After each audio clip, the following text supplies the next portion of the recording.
Estoy poniendo ahorita en el chat el enlace de la clase que estaremos iniciando la próxima semana. Ahí lo acabo de poner.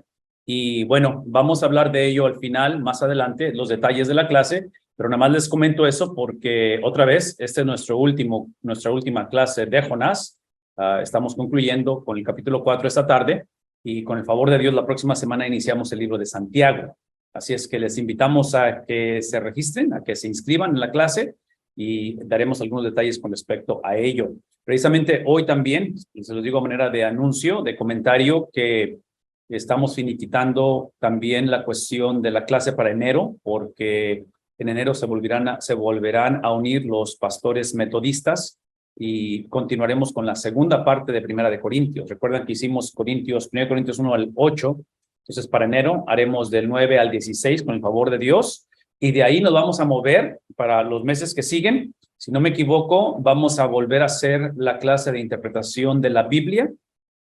Vamos a hacer una versión un poquito más extendida de ella. Vamos a hacer el libro de Apocalipsis, el libro de Eclesiastés, ya no me acuerdo qué más sí. Pero por ahí esos son los meses que están por venir, con el favor del Señor. Así es que vamos ahí a continuar la conversación y por eso es que invitamos a que se inscriban, a que podamos dialogar a través de estos medios y especialmente el correo electrónico, que hasta la fecha sigue siendo una de las maneras más efectivas de comunicarnos, por lo menos es lo que creemos. Pero ahí está, en la pantalla, en el chat, perdón, está la información del curso que estamos por iniciar durante la próxima semana, que es el libro de Santiago. Lo que me encantaría que hicieran, ustedes saben, semana tras semana, es que usaran el chat para decirnos que están aquí, porque no tengo la manera de poder estar hablando o viendo el PowerPoint y a la misma vez estar revisando quién entra. Así es que, por favor, pongan ahí su nombre en el chat y díganos de dónde se conectan. También queremos saber eso. Y la otra cosa es de que el chat lo usamos para dialogar a través de la noche. Ustedes lo saben también. Así es que son solamente estos cortos versículos. Este capítulo 4 es corto también, así es que tendremos tiempo de dialogar. Si hay preguntas, comentarios, queremos hablar acerca de eso. Así es que les invito a que usen el chat para eso también en esta tarde, que es importante para nosotros. Estamos transmitiendo desde la ciudad de Valles, en San Luis Potosí, para los que son de México y conocen un poquito acá esta área. Estuvimos anoche con el pastor Hilario, ahí en la Ciudad de México. Tuvimos la oportunidad de predicar en su iglesia y de conocer su iglesia. Yo no conocía su iglesia, tiene poco que acaba de entrar él en el pastorado ahí en la Ciudad de México. Y estaremos aquí sirviendo hasta el domingo con el favor de Dios y regresamos a casa, mi esposa y yo. Estamos aquí y oren por nosotros, manténganos en oración. Hay un montón de cosas que estamos haciendo. El año no se ha acabado para nosotros en cuestión de actividades y proyectos. Así es que es una bendición el poder servir a nuestro Dios.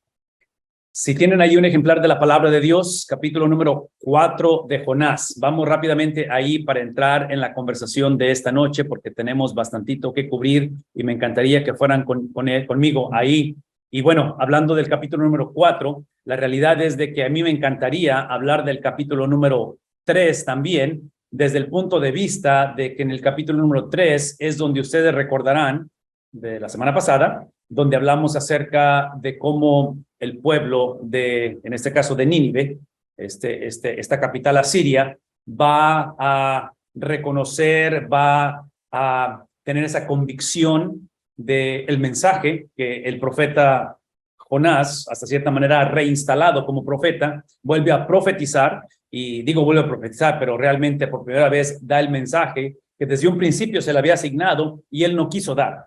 Y en el capítulo 3 dijimos la semana pasada que la nación, o en este caso la ciudad de Nínive, que era la capital, ¿alguien recuerda el número de habitantes? El capítulo 4 lo dice, 120,000.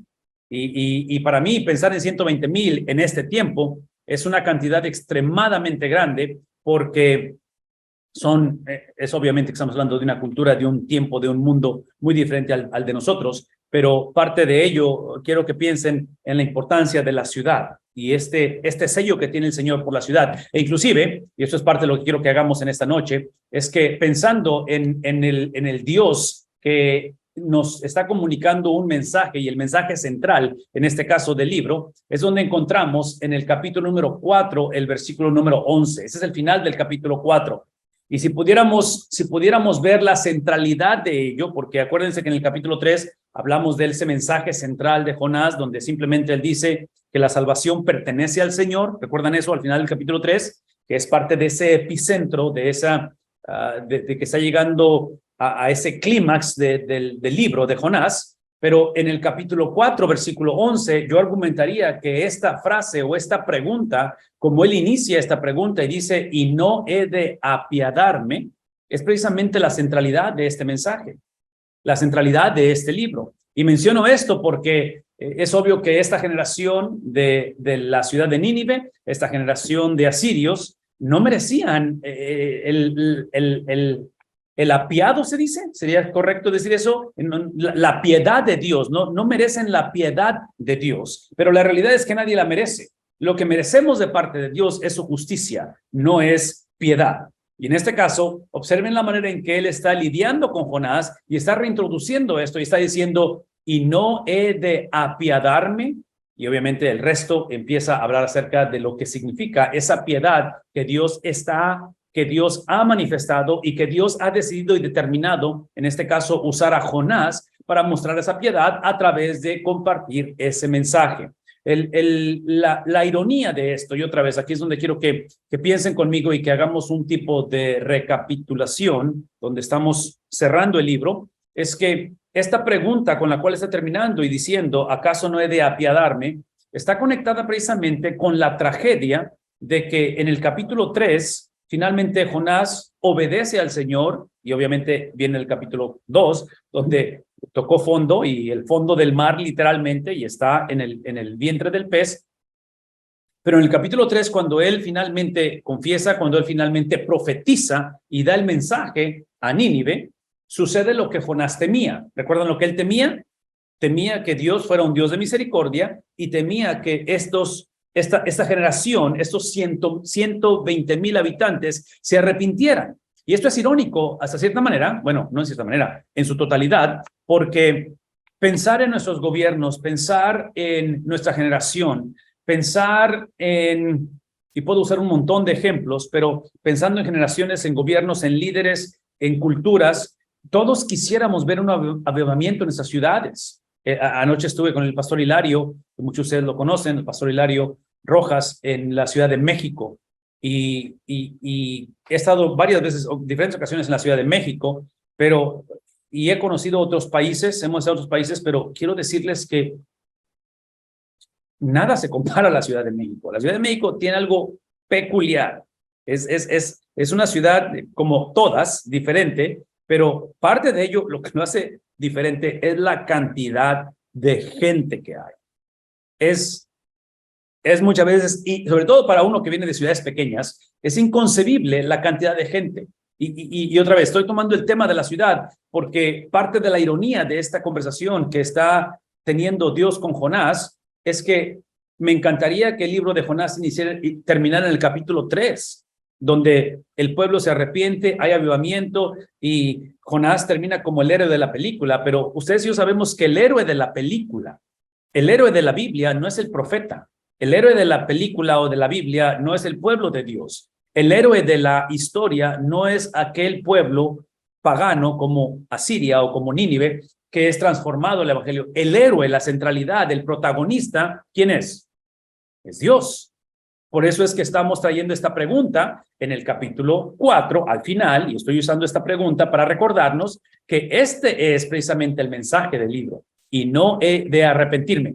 La tragedia, aquí está la tragedia, pero aquí está el contraste, y aquí es donde empieza la dinámica de ello, es que precisamente es Jonás el que se va a oponer una vez más a esa piedad de Dios. Y ustedes ven en la pantalla lo que hemos estado enfatizando, porque el tipo de persona que Jonás está no solamente representando, pero ejerciendo como un religioso, como trágicamente como alguien que se siente acreditador o merecedor de la misericordia de Dios, es precisamente aquel que ve la piedad de Dios y se olvida que él, hablando de Jonás, él fue destinatario de esa piedad. Lo explicamos anteriormente en cuestión de cómo el hecho de cómo Dios lo rescata, cómo él usa la tormenta para otra vez crear en él el que toque fondo y regrese al Señor. Entonces, lo que está en la pantalla es precisamente la actitud de Jonás representada en su enojo, porque el capítulo 4 es Jonás otra vez enojado otra vez por la misericordia y la piedad de Dios contra el pagano, contra el inconverso. Y en este caso, lo que hemos hablado, lo que está en la pantalla, es la cuestión es el tipo de persona, el tipo de cristiano, de líder, de pastor, de padre, que inicia con su persona, con sus disciplinas, que inicia de tal manera que esas disciplinas, esa justicia propia que le llamamos, se convierte trágicamente en el adorar. La doxología es adorar o en este caso magnificar, engrandecer las circunstancias. Es el tipo de persona que depende de circunstancias. ¿Cómo lo sé esto? Porque otra vez, porque lo que Jonás quería que Dios le diera a Nínive era lo que merecían, no lo que necesitaban. Pero una vez más, este tipo de actitud donde queremos que Dios nos extienda gracia a nosotros y que le dé juicio al hermano, es típico de personas que en un momento dado se nos olvida que por gracia hemos recibido y que al ser destinatarios o receptores de la gracia, no es porque la merecemos. Esa gracia la recibimos literalmente para que otros la reciban. Entonces, somos destinatarios de esa gracia, de esa salvación, para que otros sean salvos. E inclusive, y esto lo han escuchado de mí a través de varios años ya, si esta noche tú y yo somos, que espero que todos lo seamos, destinatarios de esa gracia, si esta noche tú tienes la certeza de que Dios ha depositado en ti gracia, y lo que implica que tú seas destinatario de gracia, eso es lo que implica, es de que alguien fue enjuiciado. Para yo recibir gracia, alguien fue enjuiciado. Y en este caso, obviamente, porque estamos leyendo la Biblia a través de un espejo retrovisor, porque estamos hablando de un libro histórico, no solamente Antiguo Testamento, pero Nuevo Testamento también, eso implica que la persona que fue enjuiciada, la persona que absorbió, no la gracia, pero ¿qué es lo opuesto a gracia? Ira, venganza, justicia. ¿Quién lo absorbió? Cristo Jesús. Entonces, menciono todo esto porque trágicamente en el contexto del que estamos hablando y en este capítulo número 4, ¿qué sería la palabra? ¿Antagonista sería la palabra? Si hay un protagonista, hay un antagonista. El antagonista es Jonás, que representa esta vida religiosa, que representa aquel que fue receptor de la gracia, pero a través del proceso se olvidó, se corrompió. A través del proceso llegó una vez más a caer o a morder en el anzuelo de lo que Satanás es un experto, que es la falsificación de las cosas. De tal manera que lo que está en la pantalla ilustra esto, porque lo he tratado de enseñar una y otra vez con respecto a otra vez la persona que inicia con sus disciplinas, con su vida, con su idiosincrasia, con su trasfondo, con su contexto, quién lo crió, quién fue su pastor anterior, en fin, todo eso. Eso en un momento dado lo exaltamos, lo idolatramos y lo satanizamos. Nada malo con nuestras disciplinas, son necesarias, pero esas disciplinas tienen que ser el producto de la doctrina. E inclusive, por eso es que lo estoy poniendo aquí en la pantalla, porque esto que acabo de cambiar ahora, que es el orden invertido, es que queremos iniciar con la doctrina. La doctrina es esto, es recordar que la Biblia me habla de un Dios de piedad.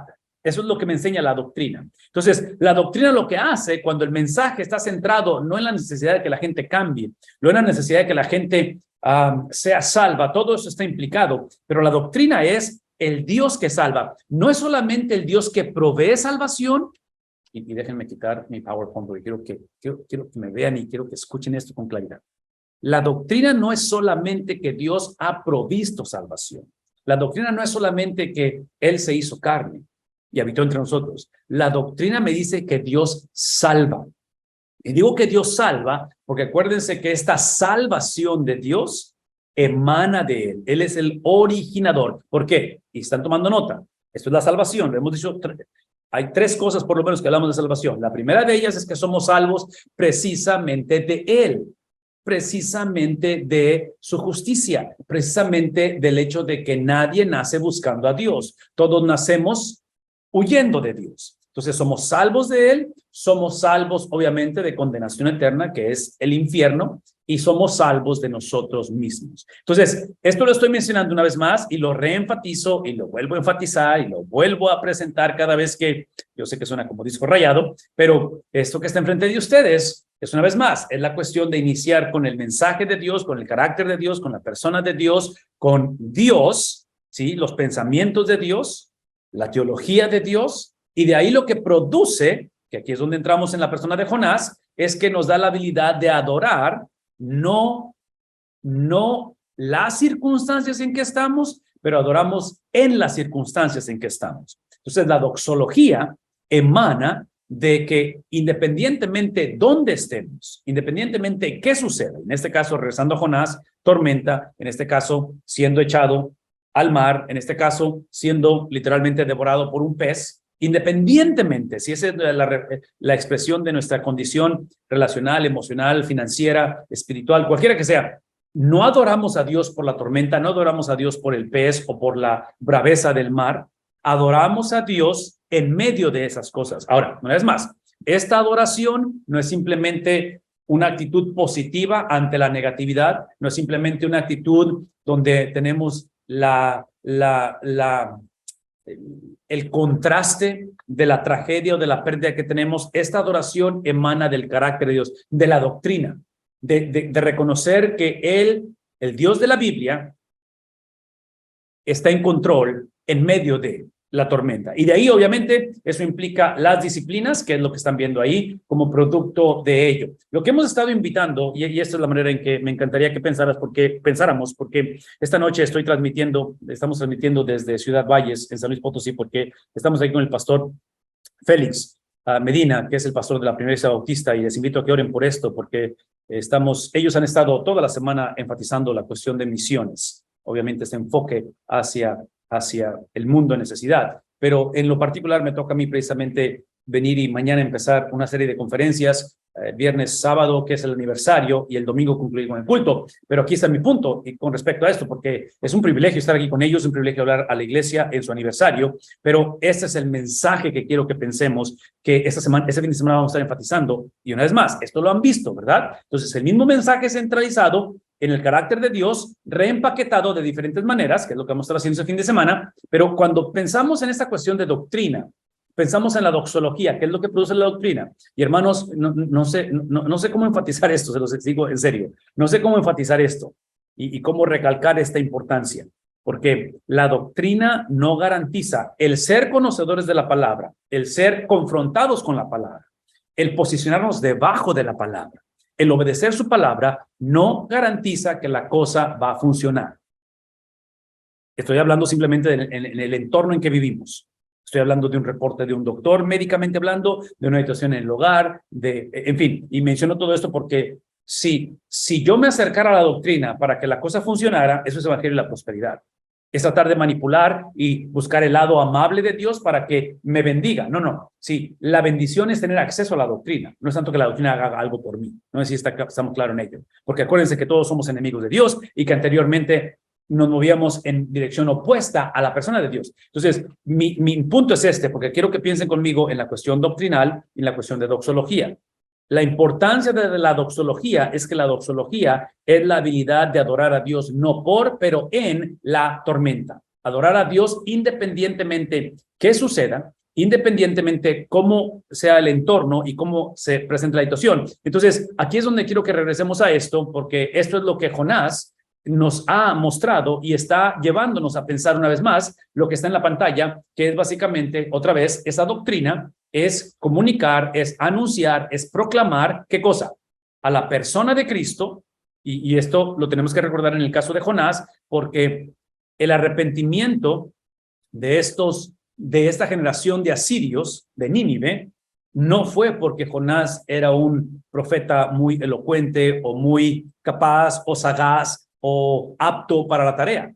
Es obvio que el arrepentimiento fue aún porque Jonás fue desobediente, que es el punto de que lo que crea, lo que produce la transformación del hombre es precisamente esa doctrina, es la importancia de poder comunicar el mensaje. Es obvio que está confiado o entregado para que sea administrado por aquellos que, otra vez, comunicamos ese mensaje. Y es importante eso, no minimizo eso. Pero en este caso, aquí es donde quiero que pongamos atención en la claridad del mensaje.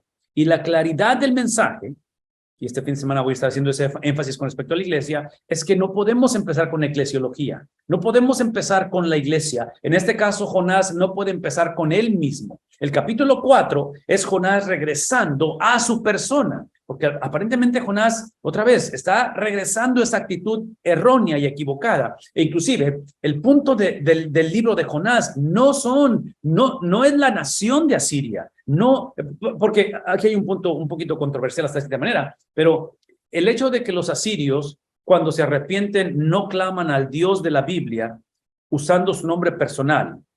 Si ustedes observan, cuando claman a Dios, y el punto es este, históricamente sabemos, porque estamos a unos cuantos años, de que estos mismos asirios vengan y conquisten el reino del norte y devasten y crean un genocidio. ¿Qué estoy diciendo? De que aparentemente ese arrepentimiento no fue genuino, o aparentemente esto, y escuchen la palabra aparentemente, ¿verdad? Porque no escuchen de mí que estoy diciendo que no fue genuino. Estoy diciendo simplemente que en la siguiente generación da la impresión que esto se olvidó. Y la razón que estoy enfatizando esto es por lo que está en la pantalla con respecto a la palabra eclesiología. El mensaje no es la nación de Israel. El mensaje no es el judaísmo de Jonás. El mensaje no es que son de la simiente de Abraham. El mensaje no es de que estos son paganos y merecen el castigo eterno de Dios, hablando de Nínive. Ese no es el mensaje. El mensaje inicia en la centralidad de quién es Dios. Y el Dios de la Biblia ha decidido revelarse, ha decidido caminar entre nosotros. Y por eso iniciamos con Cristología, iniciamos con la persona de Cristo, e iniciamos con la obra de Cristo. Yo puse ahí en la pantalla la perspectiva de Cristo, la cosmovisión de Cristo. Entonces, el evangelio, literalmente lo que es ver a estas dos frases o estos dos enunciados que ven en la pantalla, tanto la persona como la perspectiva de Cristo, verlos como las dos caras de la misma moneda. Eso es extremadamente importante. En la cuestión de la eclesiología o la iglesia, el pueblo de Dios, es obvio que es el producto de ello. Pero trágicamente, y este fin de semana que estamos aquí en Ciudad Valles, voy a recordarle a la iglesia, y cada domingo tenemos de hacer eso, la iglesia está celebrando 36 años. Yo voy a argumentar que en 36 años, ok, eso es lo que yo voy a argumentar, y lo voy a argumentar esta noche y lo voy a argumentar el fin de semana. Yo voy a argumentar que como todo líder, como todo matrimonio, como todo pastor, como toda iglesia, dándonos el beneficio de la duda, todos entramos al liderazgo, al noviazgo, a la vida profesional, a la tarea de criar hijos con buenas intenciones. Todos iniciamos con ese deseo de poder hacer la diferencia en este mundo, de poder, en fin. Pero algo sucede a través de los años que las cosas cambian. Que hay distracción en la vida del líder, en la vida del gobernante, en la vida del padre, en la vida del matrimonio. Algo sucede donde ya sea que se pierde ese empuje, ese motor de arranque, o ya, en fin, hay un montón de cosas. Mi punto es este. Yo argumentaría que Jonás inició su ministerio de profecía con esa buena intención. Es obvio que este libro nos muestra que hubo una distracción, que algo ha sucedido donde Jonás, en lugar de obedecer a Dios, en lugar de enfocarse en la cristología y en la misionología, estoy usando el lenguaje del Nuevo Testamento, ¿verdad? Implicado en el Antiguo Testamento, él invirtió los papeles y él pensó en eclesiología. Y cuando, otra vez, esos son sinónimos.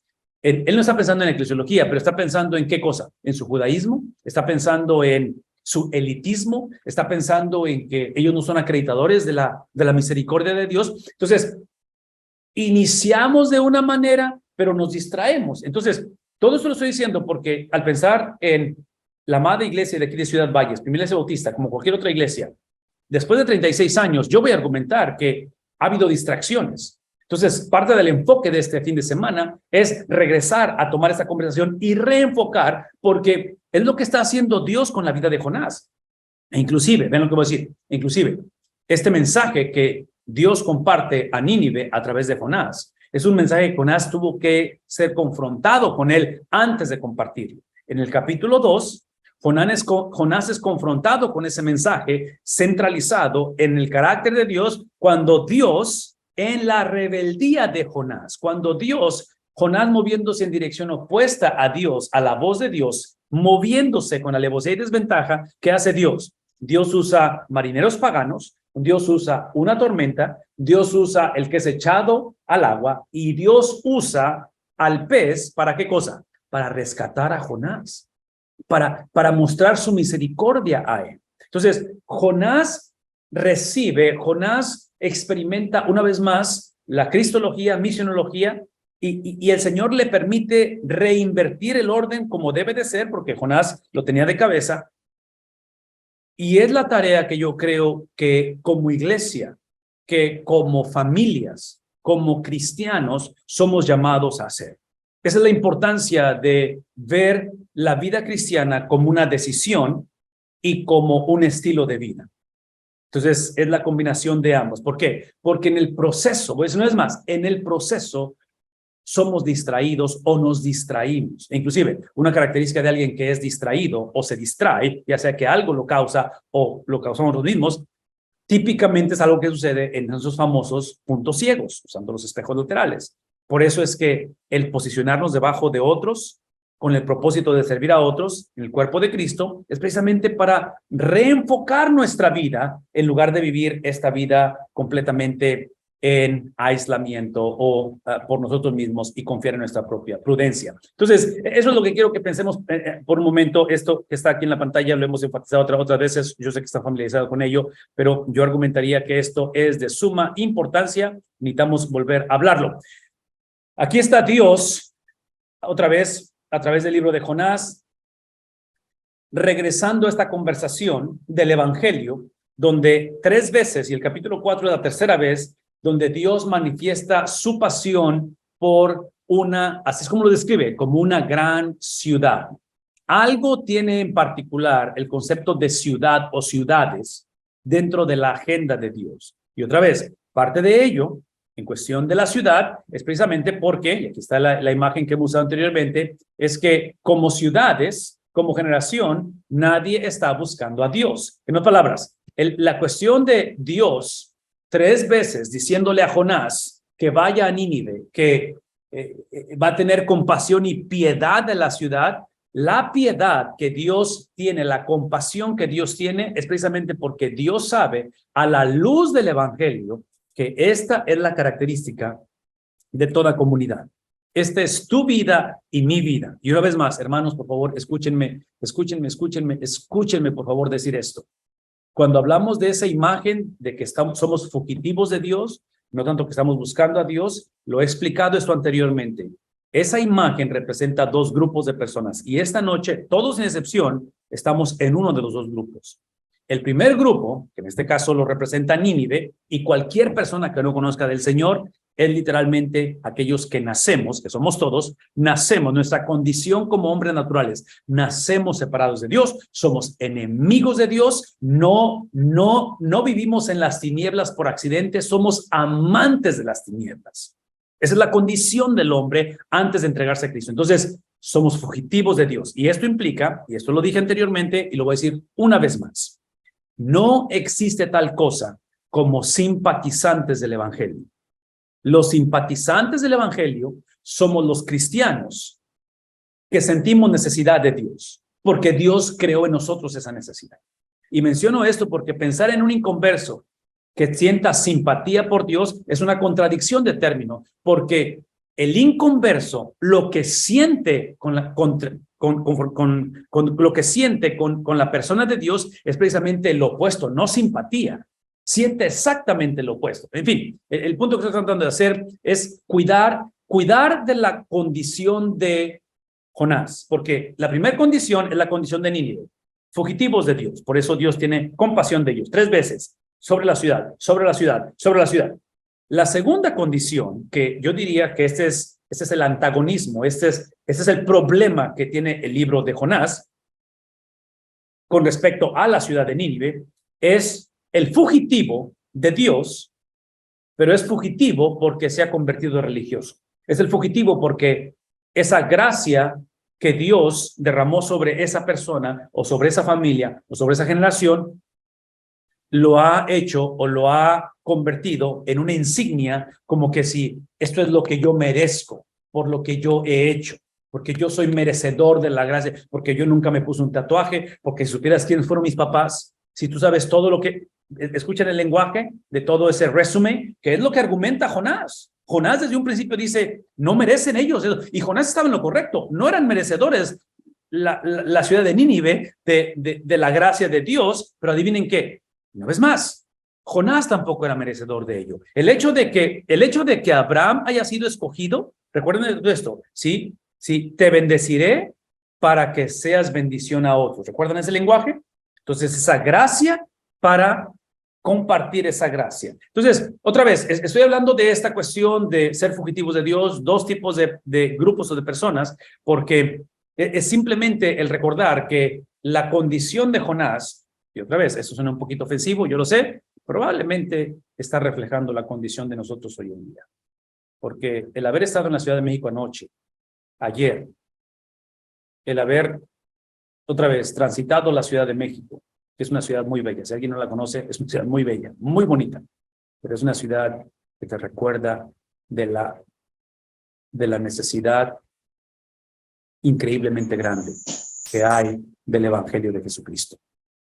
Y digo eso porque es una ciudad muy grande, esa es la razón que estoy diciendo, no porque sea una ciudad que necesita más de Cristo que cualquier otra ciudad, toda persona necesita de Cristo, pero ver una concentración tan grande de personas definitivamente llama la atención y te recuerda de la gran necesidad que hay del Evangelio de Jesucristo. Y ahí es donde quiero que regresemos a esa conversación una y otra vez, porque es precisamente lo que está describiendo en el caso de Jonás y el contraste de la ciudad de Nínive. En fin, el punto aquí una vez más, lo hemos dicho y lo vamos a decir una vez más, es de que todos corremos no hacia, pero corremos ¿qué cosa? De Dios.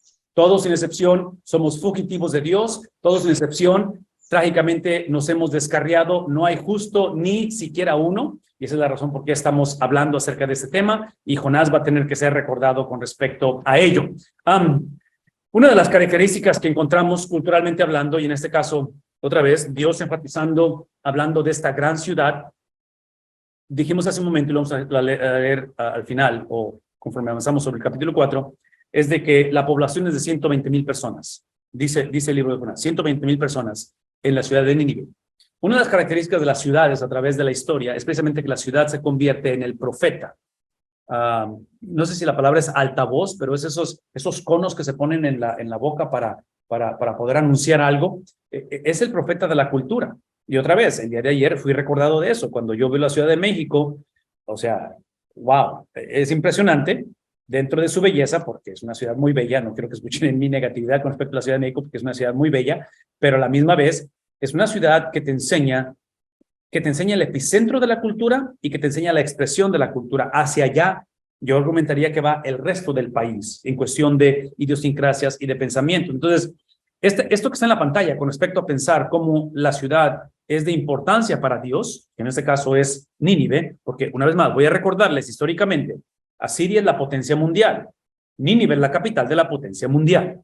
Entonces, literalmente, este es el epicentro de la cultura, esto es donde está el poder, la autoridad, donde está la supremacía, culturalmente hablando, y Dios tiene una pasión por esta ciudad, Dios tiene un llamado para esta ciudad. Ahora, todo esto, hasta cierta manera, quiero que recuerden conmigo, quiero que piensen, porque en el Nuevo Testamento, el sentir, el proceso, la estructura, el plan redentor de Dios continúa, el mismo que estableció desde un principio. Y menciono esto porque precisamente en el Nuevo Testamento hay diferentes ejemplos de ello, pero uno de ellos tiene que ver con el libro de Romanos. Y en el libro de Romanos encontramos que el apóstol Pablo, la manera en que él va a comunicar o a presentar este mensaje, que es el que Jonás ha rehusado presentar, en Romanos el apóstol Pablo, hablando del epicentro de la cultura, que es precisamente Roma, en el Nuevo Testamento, encontramos círculos concéntricos, y los círculos concéntricos de cómo Pablo tiene una urgencia para que el evangelio penetre básicamente en todos lados, ¿verdad? Pero específicamente en este epicentro de la cultura que es Roma, ustedes recordarán que él usa círculos concéntricos porque él ve el flujo del evangelio, la presentación del evangelio a través de relaciones interpersonales. Y digo relaciones interpersonales porque otra vez, al principio de nuestro estudio, o tal vez un poquito antes de que empezáramos el estudio, estábamos escuchando al pastor Leonardo Miranda, que ya regresaron de su viaje misionero, fue una intervención de diferentes países, diferentes líderes, asociaciones, convenciones bautistas en el norte de Chile, y donde literalmente vieron la conversión de cientos de personas. Se convirtió el evangelio a miles de personas. Pero una cosa que recordaba y me hizo recordar él, porque lo hicieron a través de cruzadas internacionales, es de que precisamente el Dr. Bob Utley, el cual hoy se me preguntó si iba a enseñar presencialmente la segunda parte de Corintios. Y la respuesta que le di al pastor cuando me preguntó, le dije que no, porque ya Dr. Bob ha decidido que no más viajes internacionales. Él ya concluyó con viajes internacionales, e inclusive por eso andamos acá solos. Nosotros típicamente estos viajes los hacemos juntos, acá a México y otros países. Pero aquí está el punto. Dr. Bob está en ese tiempo en el cual él invirtió 35, 40 años con cruzadas internacionales, y ahora es otra generación. ¿Qué es mi punto? Mi punto es que cuando pensamos en cómo el evangelio se mueve y cómo se ha movido a través de la historia, piensen conmigo en esta cuestión de relaciones interpersonales, porque estos círculos concéntricos que están viendo aquí representados en el bosquejo literario, como pieza literaria, en la manera en que Pablo escribe, obviamente a través del autor de la Biblia, que es el Espíritu Santo, nos muestra esos círculos concéntricos en contexto relacional, porque es cristianos con cristianos, cristianos con sociedad, y eventualmente en el capítulo 13 es cristianos con gobierno. Y aquí está mi punto, que en cuestión del gobierno, e inclusive yo he incluido el capítulo 13, versículo 1, para recordarles cuando trata de la relación con el gobierno, porque Pablo exhorta, Pablo da la comisión, Pablo comunica los imperativos, la obediencia, el mandato, de que como cristianos, ¿verdad? Piensen en términos de Jonás, recibiendo el mandato, el imperativo de Dios, Pablo hablando, dice él a la iglesia en Roma: sométanse toda persona a las autoridades que gobiernan, en este caso el gobierno romano, porque no hay autoridad sino de Dios, y las que existen, adivinen qué. El punto que Pablo está recordándole a la iglesia en un contexto, por favor escúchenme, porque vean lo que dice el pasaje, el contexto en que está hablando el apóstol Pablo, tanto de una manera interna, cristianos con cristianos, cristianos con sociedad. Hay abuso, hay mucho racismo en este tiempo, como hoy en día, hay mucho desigualdad, hay mucha cuestión de gente marginada, por eso cristianos con sociedad, y es obvio que el gobierno, obviamente, en este tiempo es un gobierno hostil al evangelio, y la hostilidad del evangelio, ven lo que voy a decir, porque el gobierno romano es un gobierno que históricamente sabemos no tanto que quería imponer su religiosidad, simplemente que el gobierno romano quería que consideraran su religiosidad, la religión romana o la idiosincrasia romana, que la presentaran como una entre la diversidad que había. ¿Qué estoy diciendo? Que es muy semejante a lo de hoy en día, porque hoy en día se lucha, los gobiernos hoy en día luchan para que no haya marginados, para que haya igualdad, para que se reconozca las creencias de todos, pero al final de la conversación, hablar de inclusividad, hablar de que todos somos iguales, es una corrupción al evangelio, porque al final de la conversación, otra vez, el punto no es lo que tú crees, no es lo que yo creo, no es mis convicciones o mi teología. Al final de la conversación, eso es importante, pero al final de la conversación es el objeto. Es el objeto, es en quién está depositado lo que creo, quién es el autor, el generador de lo que creo. Y todo esto lo estoy mencionando, hermanos, porque otra vez, en el contexto de Romanos, hablando acerca de esta urgencia de Dios por las ciudades, en este caso, 3 ocasiones menciona, y el capítulo 4 de Jonás es la última de ellas, donde Dios tiene esa pasión por la ciudad. Pablo lo ilustra en esos círculos concéntricos que están abriendo, y al final de esos círculos concéntricos, que es el capítulo 13, donde inicia acerca de esa sumisión al gobierno, él lo está diciendo en un contexto donde el punto de la conversación, por favor escúchenme, escuchen lo que dice, el punto de Pablo no es tanto el gobierno. Si ustedes recuerdan lo que acabamos de leer, el punto de Pablo es el Dios que establece el gobierno. No es más. Importante que es el gobierno, y lo necesitamos, y somos bendecidos en nuestro entorno en Latinoamérica. Somos bendecidos con tener gobiernos en el contexto donde tenemos estas libertades de hacer cosas como estas, de poder venir de otros países, y mi hermano Leonardo acaba de estar en esta experiencia otra vez, donde vienes esa fraternidad o esa asociación con la libertad, todo es una bendición. Pero al final de la conversación, la esperanza de la humanidad no es un gobierno. Al final de la conversación, la razón por qué hacemos esto o no hacemos esto no es por lo que el gobierno dice o prohíbe o permite, es por el Dios, dice Pablo, Dios, el cual establece los gobiernos. Entonces, una vez más, véanlo a través de los lentes del apóstol Pablo, a través del apóstol Pedro, hablando a la iglesia de la dispersión, ejerciendo el evangelio, el llamado en un contexto no favorable.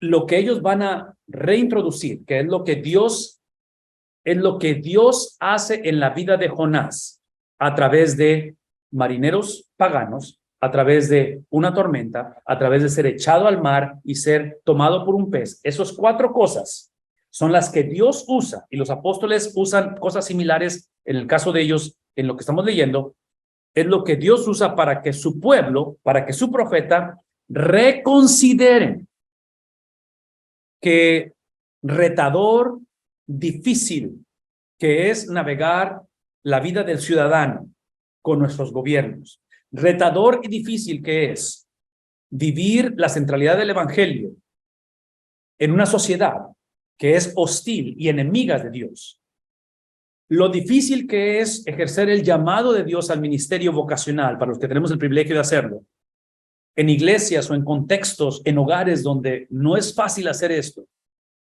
El recordatorio de todo eso que estamos diciendo, el enfoque que está diciendo, es la centralidad de quién es Dios, está diciendo. Por eso empezamos esta noche hablando acerca de esa pregunta que está haciéndole a Jonás, retórica. Y está hablando acerca de esa piedad.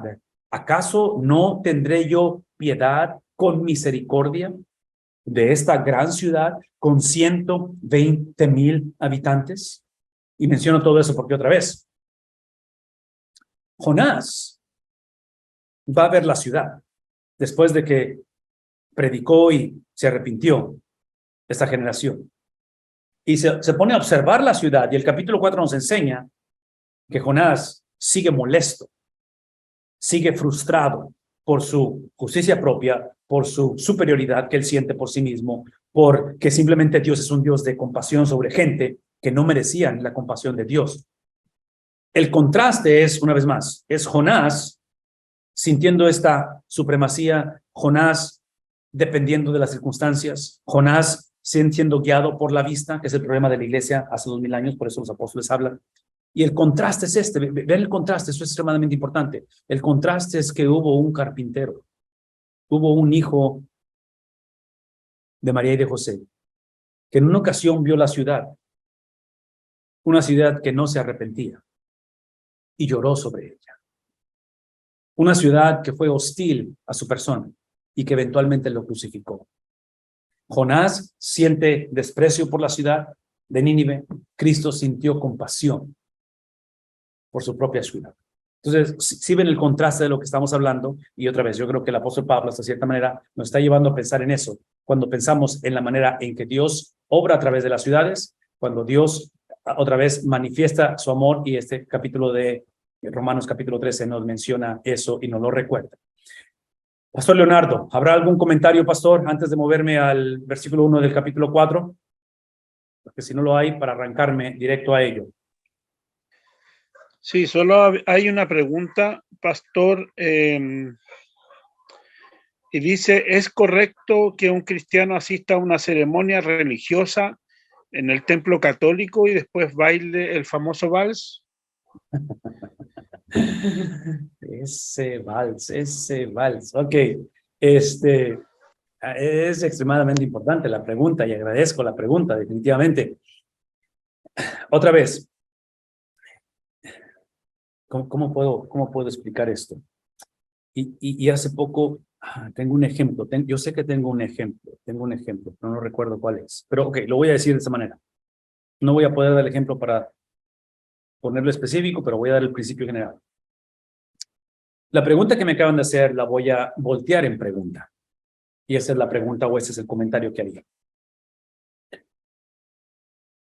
Vivimos en una cultura, hablando de culturas, hablando de ciudades, vivimos en una cultura donde la situación se está moviendo, se ha movido y va a continuar moviéndose donde en dirección opuesta a Dios.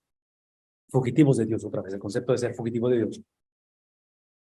Donde esa actitud hostil al evangelio, opuesta al evangelio, no solamente se ha normalizado, no solamente se ha celebrado, no solamente se ha demandado, pero nuestra cultura, y cuando digo cultura, escuchen lo que estoy diciendo, estoy hablando de hijos, estoy hablando de nietos, estoy hablando de, otra vez, nuestro entorno, no estoy hablando de aquella gente allá, no estoy hablando de los que andan en Qatar ahorita, ¿verdad? En el Mundial. Estoy hablando de nuestro entorno. Somos una cultura que está demandando que demos una confesión, que demos la defensa del evangelio. Porque esa pregunta es muy buena con respecto a la mezcolanza de convicción con ciertas costumbres, con ciertas tradiciones. En este caso, si es una quinceañera, si es una boda y es mi pariente o es la hermana de mi esposo o quien sea, y va a ser en un templo católico o X. Y va a haber componentes que son cuestionables o probablemente éticos, en fin, cualquiera que sea el caso. Y estoy consciente, o sea, nadie está exento de ello, pero es obvio que la conversación hoy en día es un poquito más agresiva en ese aspecto, porque legalización de matrimonio mismo sexo, hoy en día nos pone en situaciones bastante difíciles de cómo navegar ese tipo de conversaciones. Y aquí está mi punto, Yo regresaría a que otra vez, si el libro de Mateo, capítulo 16, ese diálogo de Cesarea de Filipo, entre Cristo y los discípulos, ¿quién dice la gente que soy yo? ¿Quién dicen ustedes que soy yo? Tú eres el Cristo, el Hijo del Dios viviente. Si esa conversación se considera como el nacimiento de la iglesia, y en ese nacimiento de la iglesia es posicionada no en una actitud defensiva, pero en una actitud ofensiva. La iglesia no existe para protegerse, en este caso, de el baile o la iglesia existe para ser proactiva en medio de la ciudad, en medio de una cultura como Nínive, donde son 120,000 personas, donde Pablo escribiendo a la iglesia en Roma, donde es obvio que la situación dentro de la iglesia en Roma es hostil, donde el contexto, el ambiente, la cultura de Roma es completamente anti-evangelio, es en contra del evangelio. ¿Sí? Pablo, o sea, reintroduce otra vez, Cristo posiciona a la iglesia para ser proactivo en medio de estas cosas. Entonces, este tipo de preguntas, regreso a la pregunta, lo que hacen es que sacan a flote el conocimiento que tenemos de la palabra de Dios. De qué manera procesamos ese tipo de cosas en las cuales, otra vez, algunas son doctrinales, algunas son culturales, algunas son circunstanciales, y el reto de la iglesia hoy en día, yo argumentaría, en todo lo que estamos navegando y los cambios que existen y que vayan a haber, es que si la iglesia no es conocedora de la palabra o de la doctrina, potencialmente las costumbres, las tradiciones, lo que es cultura, va a traducirse como doctrina y viceversa. Entonces, cuando no hay claridad entre lo que es Biblia y lo que es costumbre, entre lo que es palabra de Dios y lo que es algo transitorio, que es cultura, que son prácticas, que son, otra vez, cuando eso no está claro, la iglesia se mete en problemas. El cristiano no sabe cómo, otra vez, navegar esto, porque en este caso, regresando a lo que acabo de decir hace un momento, somos una generación que la cultura está demandando a que demos razón, no solamente de lo que creemos, pero por qué lo creemos. La cultura lo está demandando y lo va a seguir demandando. Entonces, mi argumento va a ser esto. Aprovechemos esta temporada de nuestra generación, donde esto se ha agravado y ha incrementado. Aprovechemos, no para aislarnos de la cultura, es para reintroducir la doctrina que nos va a dar las herramientas, la capacidad de poder ver una ciudad como Nínive, ver 120,000 personas, los cuales no saben distinguir entre lo que es la izquierda y la derecha, es lo que se decía en el capítulo 4, y literalmente ir con ese mensaje de salvación sobre la generación que necesita de Cristo. Entonces, lejos estemos, y eso es parte del mensaje de Jonás, lejos estemos de llegar a posicionar nuestras vidas, nuestros ministerios, con la actitud de Jonás, de supremacía, de elitismo, de pensar que a mí nunca me va a pasar, de pensar por mi vida, mi trayectoria, mi fidelidad, mi perseverancia, yo soy acreditador y merecedor de esas cosas. Lejos estemos de ello, porque si algo caracterizó a la persona de Jesucristo, es precisamente aquel que fue acusado de qué cosa, de sentarse con personas que no debe haberse sentado, de escoger personas como discípulos que no calificaban. En fin, ustedes saben las cualidades que Cristo vino a ejercer, a vivir, a experimentar, y Dios permita que eso sea lo que el Señor nos permita hacer. Entonces, otra vez, en cuestión de la pregunta, son preguntas válidas, son preguntas necesarias, son preguntas que yo definitivamente las contextualizaría en si es la cuestión del baile, si es la cuestión de tomar, si es la cuestión de ciertas prácticas o costumbres en las cuales no se conviertan en obstáculos para que el evangelio fluya. Esa sería mi respuesta. No permitamos que el evangelio sea obstruido, distraído, para que otra vez la enseñanza de Cristo, yo pediría sabiduría de Dios.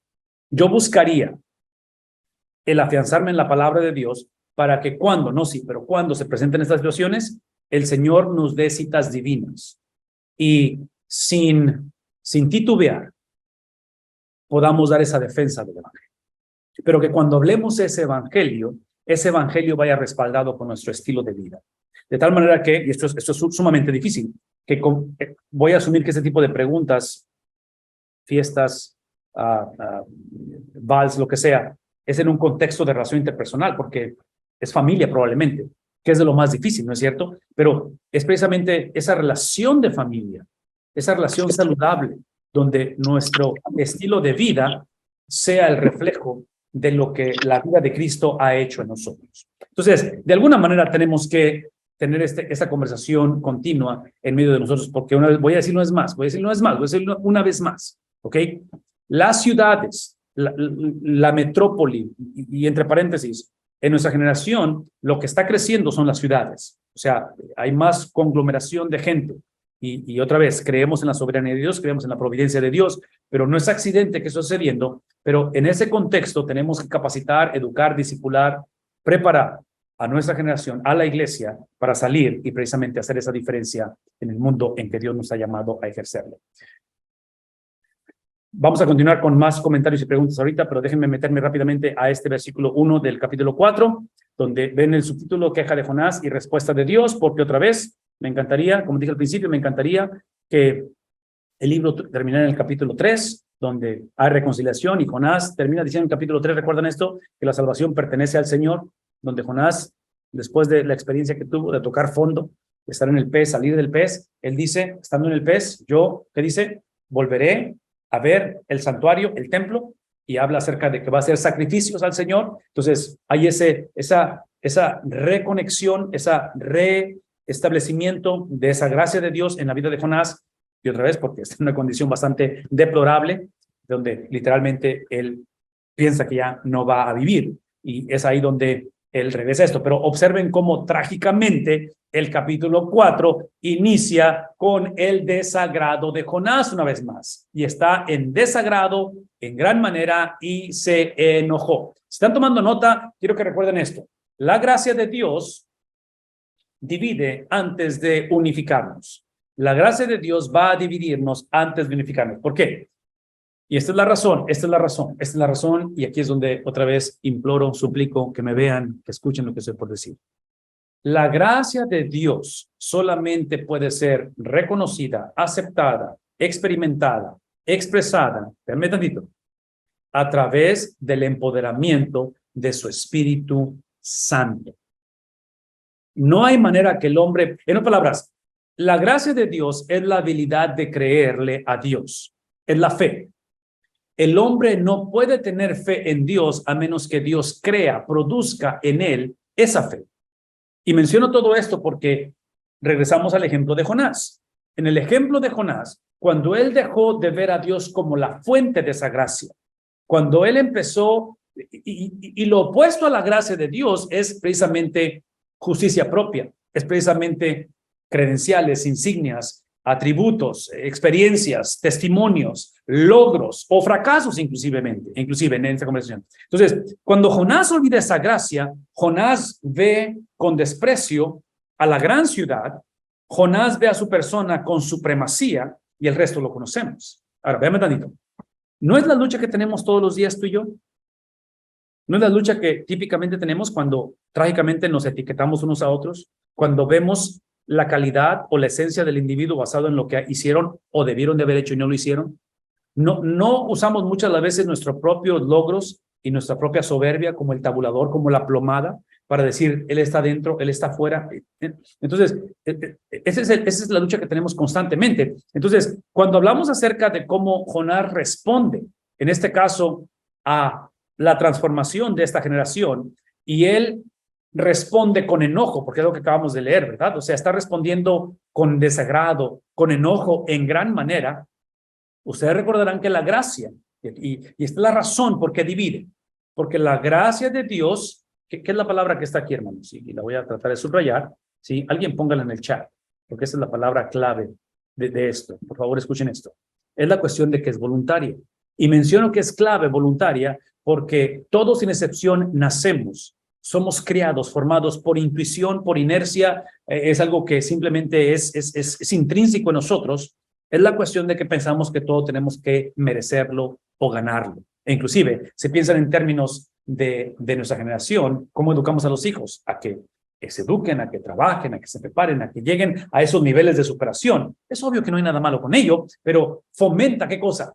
Ese individualismo, esa autonomía, esa capacidad, esos dones, esos talentos, ¿no es cierto? De tal manera que, aun cuando son dados por Dios esas habilidades, como Jonás, tomamos lo que Dios da, y ahorita vamos a leer de eso, tomamos lo que Dios da, y en lugar de usar el regalo de Dios para reconocer el dador del regalo, ¿qué hacemos?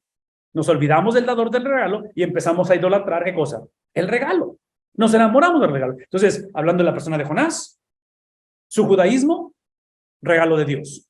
Su llamado como profeta, regalo de Dios. El hecho de ser de la simiente de Abraham, regalo de Dios. ¿Qué es lo que hizo con él? Con todas esas cosas que acabo de escribir, se olvidó de Dios, se olvidó del dador del regalo, se enamoró del regalo, lo exaltó, lo idolatró y lo satanizó, de tal manera que usó lo mismo que Dios le había dado, lo usó para desobedecer a Dios. ¿Suena como la historia de cada uno de nosotros? Potencialmente es donde estamos muchos de nosotros. Entonces, por eso es que regresamos, y aquí es donde la gracia divide. Divide porque es bien difícil reconocer que es algo que Dios no nos debe, que es voluntaria. Por eso hemos dicho que la gracia al principio nos sorprende. Eventualmente nos acostumbramos a ella, trágicamente la empezamos a esperar, algunos llegamos a asumirla y eventualmente, como en el caso de Jonás, la demandamos. Y Jonás la demandó. Esto que está en la pantalla, esto que está aquí en la pantalla, donde hubo desagrado en gran manera y en gran manera enojo, esta es la actitud de alguien que cuando se trata de gracia, la demanda. Es cuando piensan que yo ser destinatario de gracia es porque lo merezco. Y ahí es donde nos metemos constantemente en problemas. Espero que eso tenga sentido, hermanos, porque otra vez, primero lo que hace la gracia es que va a separar los que realmente entendemos lo que es la gracia, porque voy a decir una vez más, esto que está en la pantalla, y esa es parte de la división. Esto es parte. Y déjenme regresar a esto, porque estamos entrando o hemos entrado en el mes de diciembre, estamos en medio de esta celebración hermosa que es la Navidad, pero esa es la razón por qué, no, eso no es, ¿dónde está? Esto.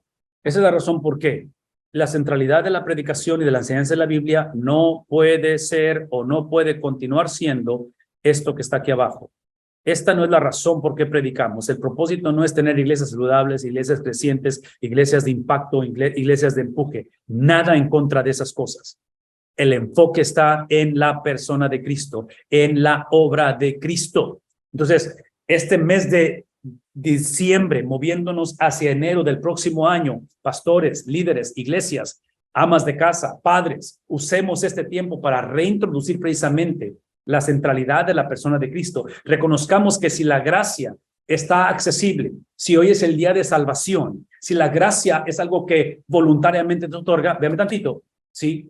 De la misma manera, esto es gracia, es que voluntariamente aquel que caminó en perfección, voluntariamente aquel que obedeció, voluntariamente aquel que literalmente fue el cumplimiento de la ley, aquel que absorbió el peso de la ley, voluntariamente él fue condenado. Eso es gracia. Gracia no inicia reconociendo que Dios ha sido bueno y me llevó de esta condición a esta situación. Gracia no es simplemente reconocer que ya casi sucedía esto, por poquito y sucedía esto, pero en su gracia Dios hizo esto. Sí, eso está implicado, pero la gracia es que alguien fue abandonado, alguien fue traicionado, alguien recibió el castigo, absorbió la venganza, la ira del Padre. Entonces, este mes de diciembre, esta Navidad, entrando en enero, de alguna manera regresemos, retomemos la conversación, traigamos a la iglesia a ver lo severo que es el pecado, la condenación, la condición de las ciudades, la condición de esa generación, viendo la magnitud de lo que Cristo absorbió, viendo la supremacía de Cristo. Filipenses capítulo 2, un pasaje extremadamente, ¿cuál es la palabra?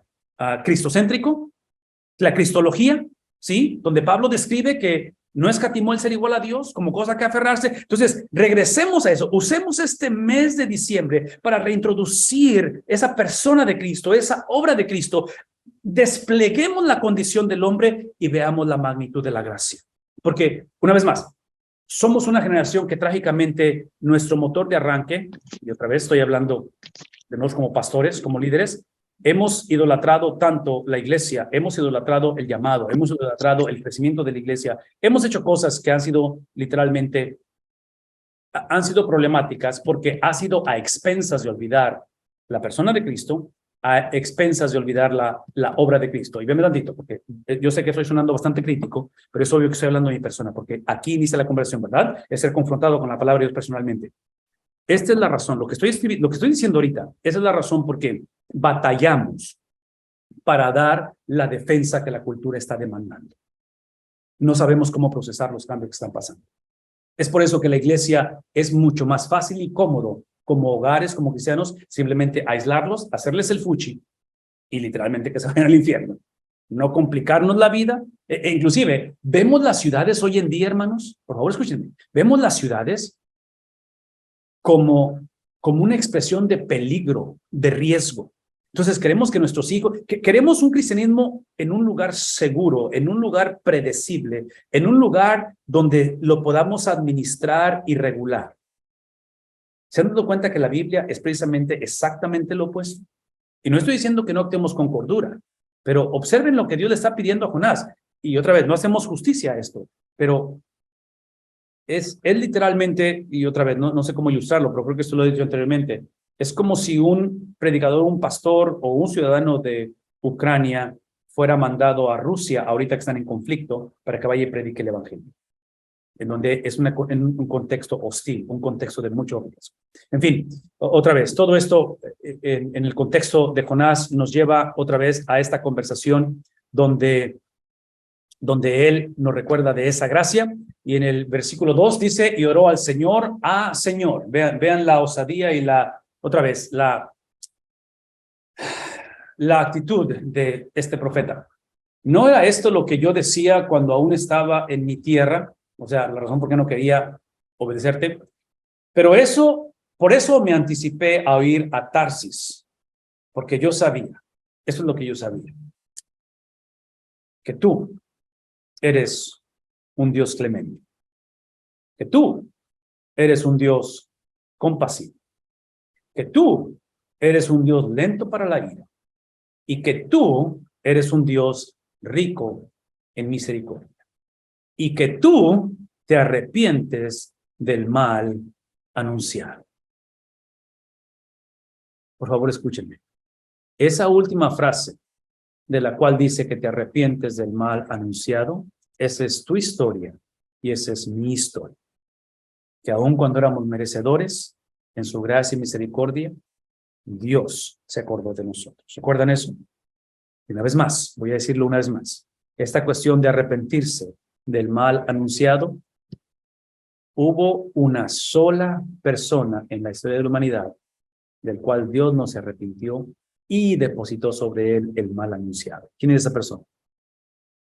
Y menciono esto por lo siguiente, porque la pregunta que típicamente escuchamos, el humanismo del cual hablamos hoy en día y trágicamente se infiltra en la iglesia, en la vida del cristiano, y otra vez quiero ser sensible con lo que estoy por decir, porque sé que hay sufrimiento y sé que muchos o estamos o hemos o potencialmente vayamos a experimentar sufrimiento, Pero la pregunta humanista, no bíblica, es ¿por qué pasan cosas malas a gente buena? A la luz de la Biblia, ¿quién es bueno? Absolutamente nadie. Entonces menciono esto porque otra vez, lo que está describiendo Jonás es cierto. Dios se arrepintió del mal anunciado y aun cuando Nínive iban o debieron de haber sido receptores de la ira de Dios, de la venganza de Dios y ser devastados, porque eso es lo que está anunciando Jonás en el capítulo previo, al escuchar el mensaje, literalmente la clemencia, la compasión, lo que está ahí, la ira, ¿sí? La ira de Dios y la misericordia de Dios son manifestados y el coraje, el problema de Jonás es que Dios había determinado que Jonás iba a ser el vehículo, el portavoz de ello, lo cual, otra vez, el problema de Jonás no era la condición de Nínive, vean tantito, el problema de Jonás es que él tenía una versión distorsionada de la gracia de Dios. En otras palabras, Nínive solamente expuso la teología corrupta de Jonás. No es más, ¿sí? Nínive, lo cual, hermanos, escuchen lo que voy a decir, porque es importante. La depravación de Nínive, la maldad de Nínive, la locura de Nínive, la condición de Nínive, que fue una cultura extrema en violencia, nada de eso manifestó, sucedió, expresó a un Dios que estuviera fuera de control, que la destrucción estuviera fuera de su control.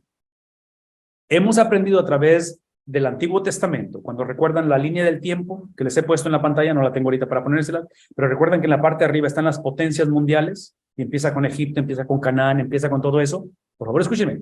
Cada potencia mundial, y fueron potencias mundiales, fueron el epicentro de la cultura, del universo en ese tiempo, y literalmente vivieron y ejercieron liderazgo como si fueran autónomos y como que tuvieran autoridad absoluta. Escuchen lo que voy a decir. En medio del dolor que causaron a la humanidad y especialmente al pueblo de Dios, porque hablando de Egipto, 400 años de esclavitud, en fin, ustedes van a través de la historia. Todo eso, vean un ratito, nada de eso describe a un Dios que se estaba mordiendo las uñas, tronándose los dedos, ojalá, bueno, no yo no puedo jalar nada, pero que estaba ahí emproblemado o preocupado por la situación. El punto que estoy tratando de mencionar es esto, que el problema de Jonás, al tener un concepto, una teología, una doctrina distorsionada de la gracia de Dios, del carácter de Dios, completamente produce una doctrina, un pensamiento, una percepción distorsionado de la condición del hombre. Entonces, la confusión que hay en la iglesia hoy en día con respecto a dónde estamos, hacia dónde vamos como sociedad, la confusión que hay en la iglesia es el producto no de lo que existe en la sociedad. Y la sociedad, estamos en problemas en la sociedad. El problema de la iglesia es que tenemos un concepto erróneo ¿de quién? De la persona de Dios. Tenemos imagen distorsionada de la persona de Dios. Y es ahí donde regresamos, es ahí donde instamos, es ahí donde buscamos y imploramos que como comunicadores, como presentadores, como exponentes, como predicadores de la palabra de Dios, regresemos a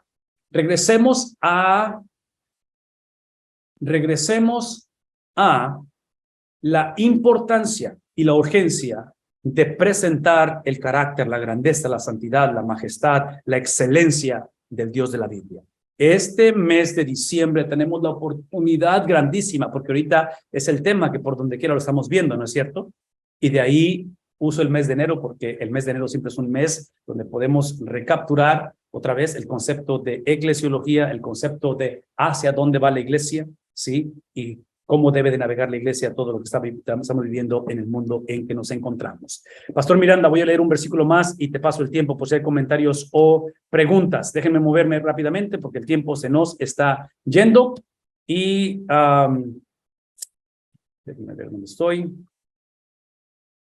Ok, entonces estamos hablando acerca de esto, de cómo eventualmente Jonás describe el carácter de Dios. Versículo 3, y ahora, oh Señor, te ruego. Esto parece cómico, pero no lo es, pero basado en toda la confusión que hay y toda la frustración que hay de él por el carácter de Dios, que él es un Dios clemente, compasivo, lento para la ira, rico en misericordia, en fin, todo eso, él dice, hey, ahora, oh Señor, te ruego simplemente que me quites la vida, porque mejor me es la muerte que la vida. En otras palabras, su conflicto, el conflicto que tiene él como judío, El conflicto que tiene él como profeta lo ha posicionado en una condición, en un estatus en el cual ahora él está otra vez en ver la mano, la gracia, la misericordia de Dios. Y esto es lo irónico. Ese es el producto de una vida guiada por disciplinas en lugar de doctrina. ¿Recuerdan el orden que hemos hablado? Ese es el producto. Lo que está en la pantalla es el producto de alguien que enfatiza la eclesiología a expensas de ignorar la cristología y la misionología. Entonces, la urgencia que estoy tratando de poner, que estoy tratando de extraer del libro de Jonás, es que quiero que anticipemos esta noche. Lo último que deseamos es una generación de jóvenes, de niños, de adultos, de ancianos, que cuando estemos en la encrucijada de la vida, cuando estemos en una situación donde la vida no tiene sentido, donde oré y Dios aparentemente no respondió, donde empezamos otra vez a olvidarnos la esencia de la gracia, que es voluntaria. Lo que no deseamos es una generación que lleguemos a este punto donde sintamos que Dios fue un fraude, donde la inversión de todo este tiempo dada a la iglesia en devoción, en compromiso, en servicio, y al final me pagan con esto, donde lleguemos a la vejez y lleguen los años en los cuales digas tú, ok, no sé si voy o vengo, ¿fue realmente esto genuino?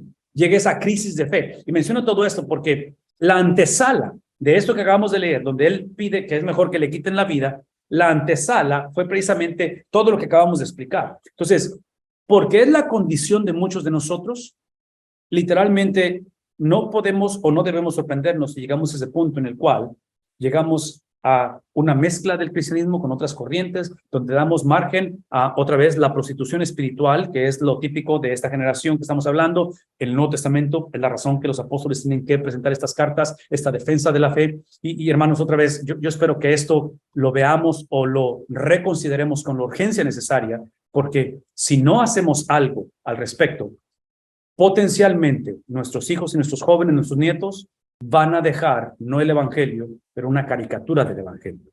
Van a dejar no la iglesia, pero trágicamente una versión corrupta o corrompida de la iglesia. Y ahí es donde tenemos que aprovechar el tiempo que tenemos y reintroducir otra vez el carácter de Dios, no la distorsión del carácter que trágicamente se ha tenido o se ha hecho de el Señor. Y el Señor le dijo, ¿tienes acaso razón para enojarte? Hace la pregunta, ¿por qué? Obviamente está enojado y le hace la pregunta, ¿tienes razón de ello? Ok, Pastor Miranda, te dije que me iba a parar aquí. Comentario, pregunta, antes de moverme a lo que sigue.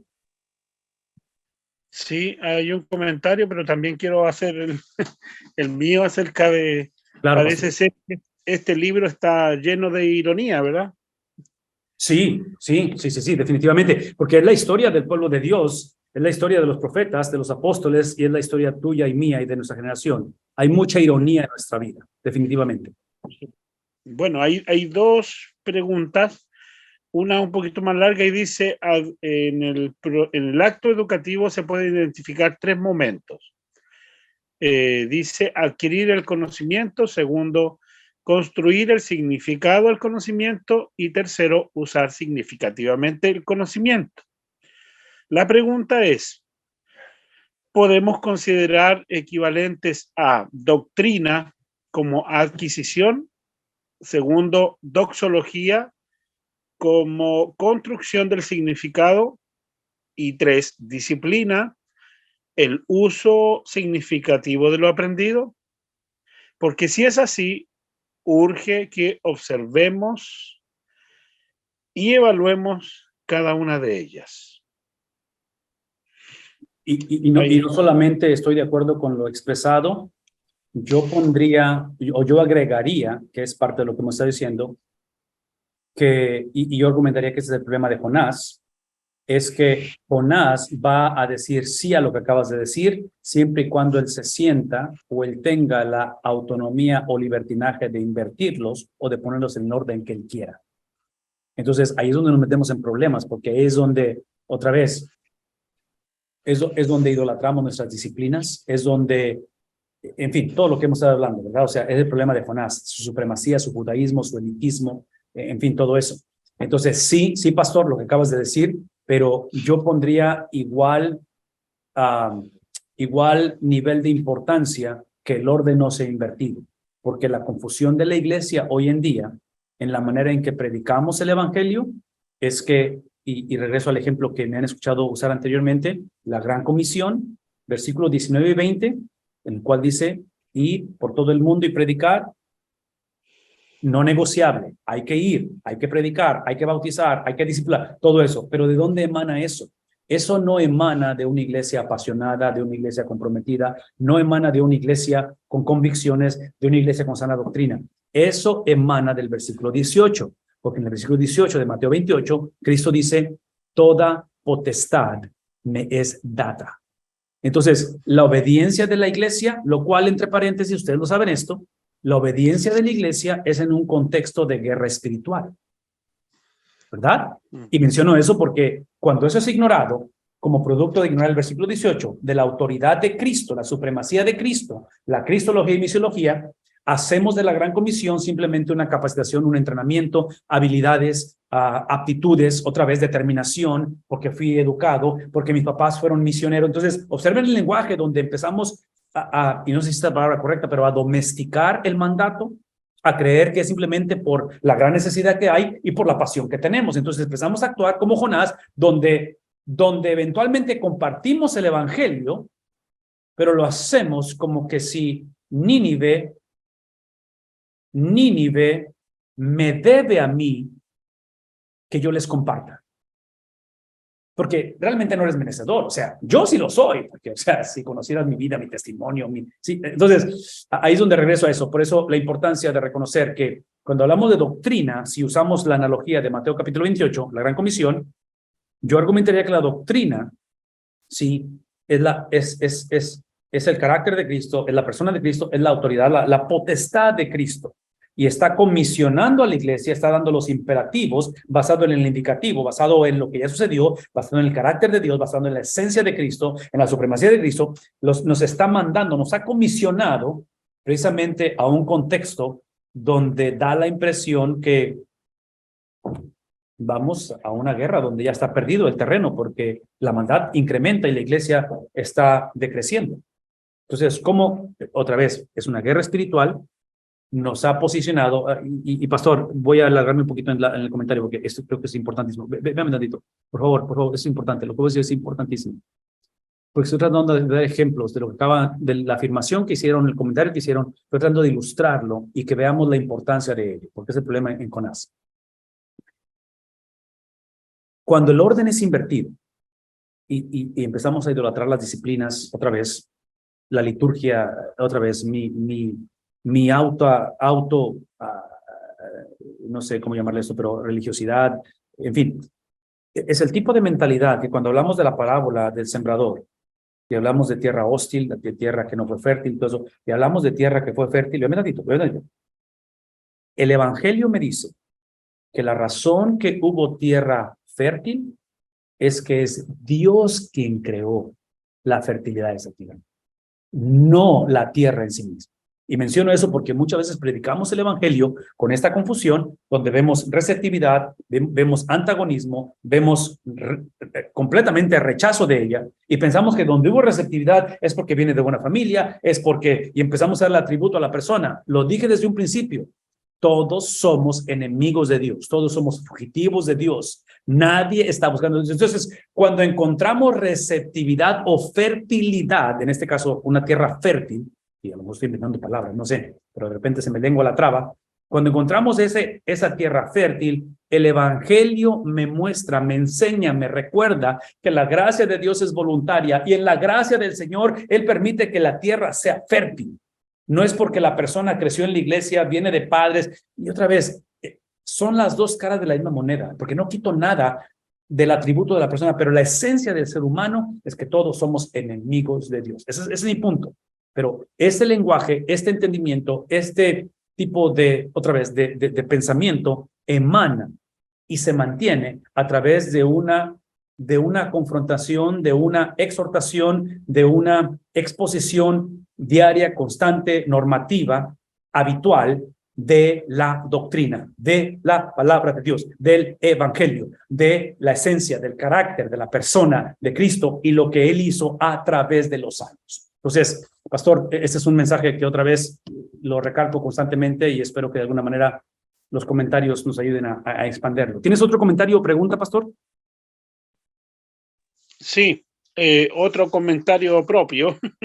Sí, Pero claro. me llama la atención, pastor, que la supremacía con la que actuó Jonás respecto de Nínive parece ser lo mismo que el apóstol Pablo menciona en Romanos, ¿no? Cuando dice que los gentiles no se sientan como, como muy a gusto con su posición versus los judíos en cuanto a la elección, porque es solo la gracia en realidad y no hay ningún mérito propio, y en lo absoluto podríamos nosotros aspirar a presentarnos con credenciales propias delante de Dios, porque ahora supuestamente somos buenos cristianos.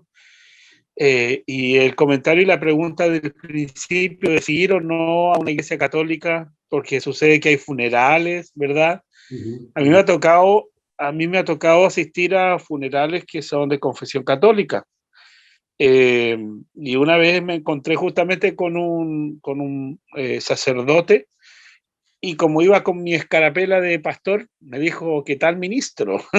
Entonces me reconoció, él hizo la misa y yo luego hice el funeral en el servicio, en el cementerio.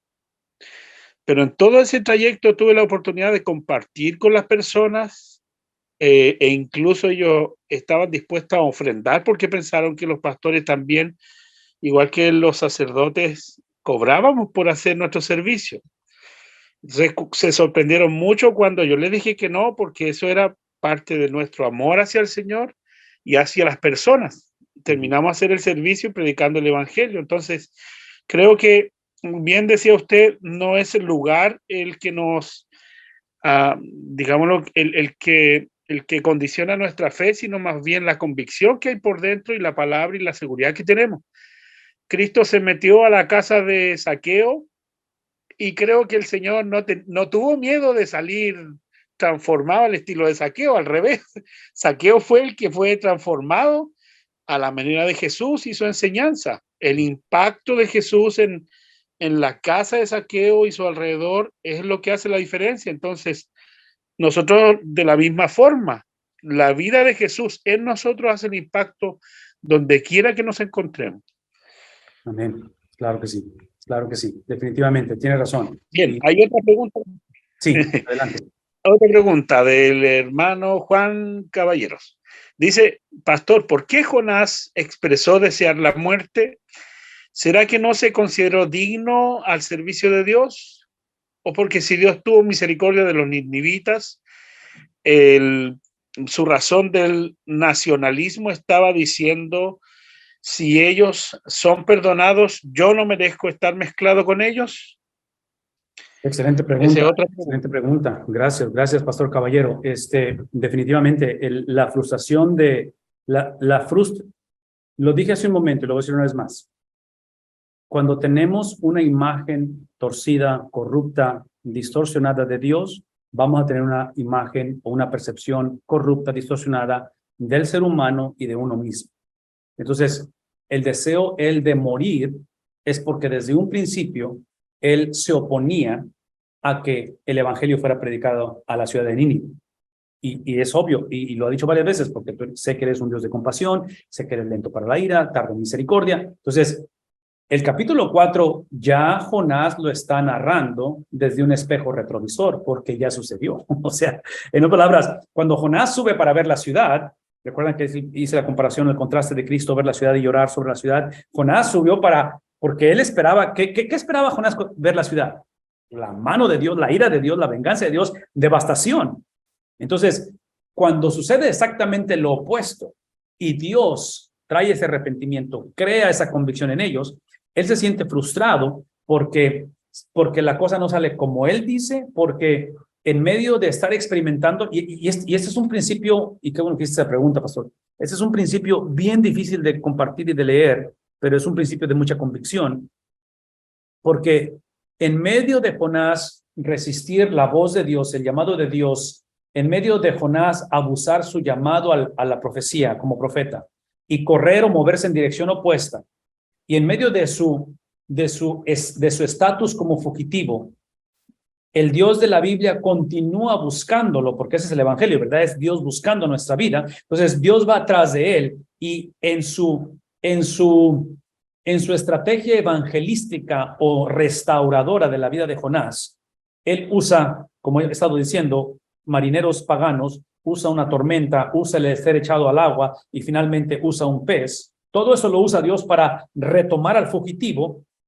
Lo triste de ello, y por eso decía hace rato que me encantaría que el libro terminara en el capítulo 3, donde no solamente está el arrepentimiento de la ciudad de Nínive, 120,000 personas, pero que Jonás pudiera reconocer la gracia de Dios, es que Jonás regresa otra vez a la misma actitud con la que empezó. Entonces, Jonás regresa a su supremacía. La razón por qué él siente ese deseo de morir es porque él tiene esa lucha todavía de supremacía. Tiene esa lucha donde ve a estos ninivitas y está diciendo, no merecen. O sea, yo sé quiénes son ellos. Yo sé lo que van a hacer eventualmente. Jonás está diciendo, y trágicamente Jonás no está equivocado en todo ello, pero es obvio, y ustedes y yo lo sabemos, es obvio que el evangelio no sucede porque lo entendemos. El evangelio sucede aún en nuestras limitaciones de entender. Y no sé si esto ayuda, pero tener teología correcta, completa, total, eso sería decir que la tenemos, sería, no sé qué palabra usar, pero sería que soberbia, pensar que tenemos esto figurado. Por eso el apóstol Pablo constantemente insta a que podamos movernos a través de, otra vez, la confiabilidad de Cristo en lugar de nuestra habilidad de figurar cosas. Entonces, eso es parte del problema. Es simplemente la frustración de él, donde él quiere aferrarse a las disciplinas en lugar de la doctrina, quiere enfatizar su idiosincrasia, su cultura, su trasfondo, su cosmovisión, en lugar de entender la esencia del evangelio, que obviamente el hecho de haberte escogido a ti como judío, Jonás, el hecho de haberte escogido como profeta, es para escoger a otros. Y esos otros no es nada más tu nación, no es nada más tu gente. La frustración. Estoy por decir algo que voy a ofender a gente, ¿ok? Pero, hey, ustedes preguntaron. La frustración de Jonás, y voy a usar lenguaje contemporáneo, la frustración de Jonás es que la iglesia se ve diferente a como cuando yo estaba chico. La frustración de Jonás es que ya no tenemos la homogeneidad que teníamos antes que llegaran estas personas. Por eso cuando hablamos de la ciudad, en las ciudades, es una diversidad increíble que te intimida muchas de las veces, porque la mayoría crecimos en contextos donde había mucha homogeneidad, mucha compatibilidad en pensamiento, en creencia y todo eso. Y si se pone a pensar la iglesia, ¿qué le caracteriza a la iglesia hoy en día? Un montón de gente o grupos de gente que pensamos muy similar. Y no creo que esté mal hacer eso, pero esa similitud es para qué cosa? Es el vehículo para poder llevar a cabo la gran comisión, porque de esta manera sabrán que son mis discípulos en la manera en que pueden ustedes coexistir, no porque tienen todo figurado y porque son personas fáciles de poder sobrellevarse, ¿sí? Coexistimos porque lo que nos une no es simplemente nuestra homogeneidad o idiosincrasia, nos une un agente foráneo. Nos une aquel que otra vez no solamente ha provisto salvación, pero salva. Él actúa, él obra, él transforma. Y esa transformación es la que nos une. Y trágicamente Jonás, eso se había convertido en un lenguaje foráneo. Necesito terminar, hermanos, porque se está haciendo noche. Y yo no sé ustedes, pero yo tengo hambre. Ok, déjenme acabar con esto, con respecto a esto. Versículo 4, versículo 5. Entonces salió Jonás de la ciudad y se sentó al oriente de la misma. Otra vez, ahí se hizo un cobertizo y se sentó bajo la sombra de él.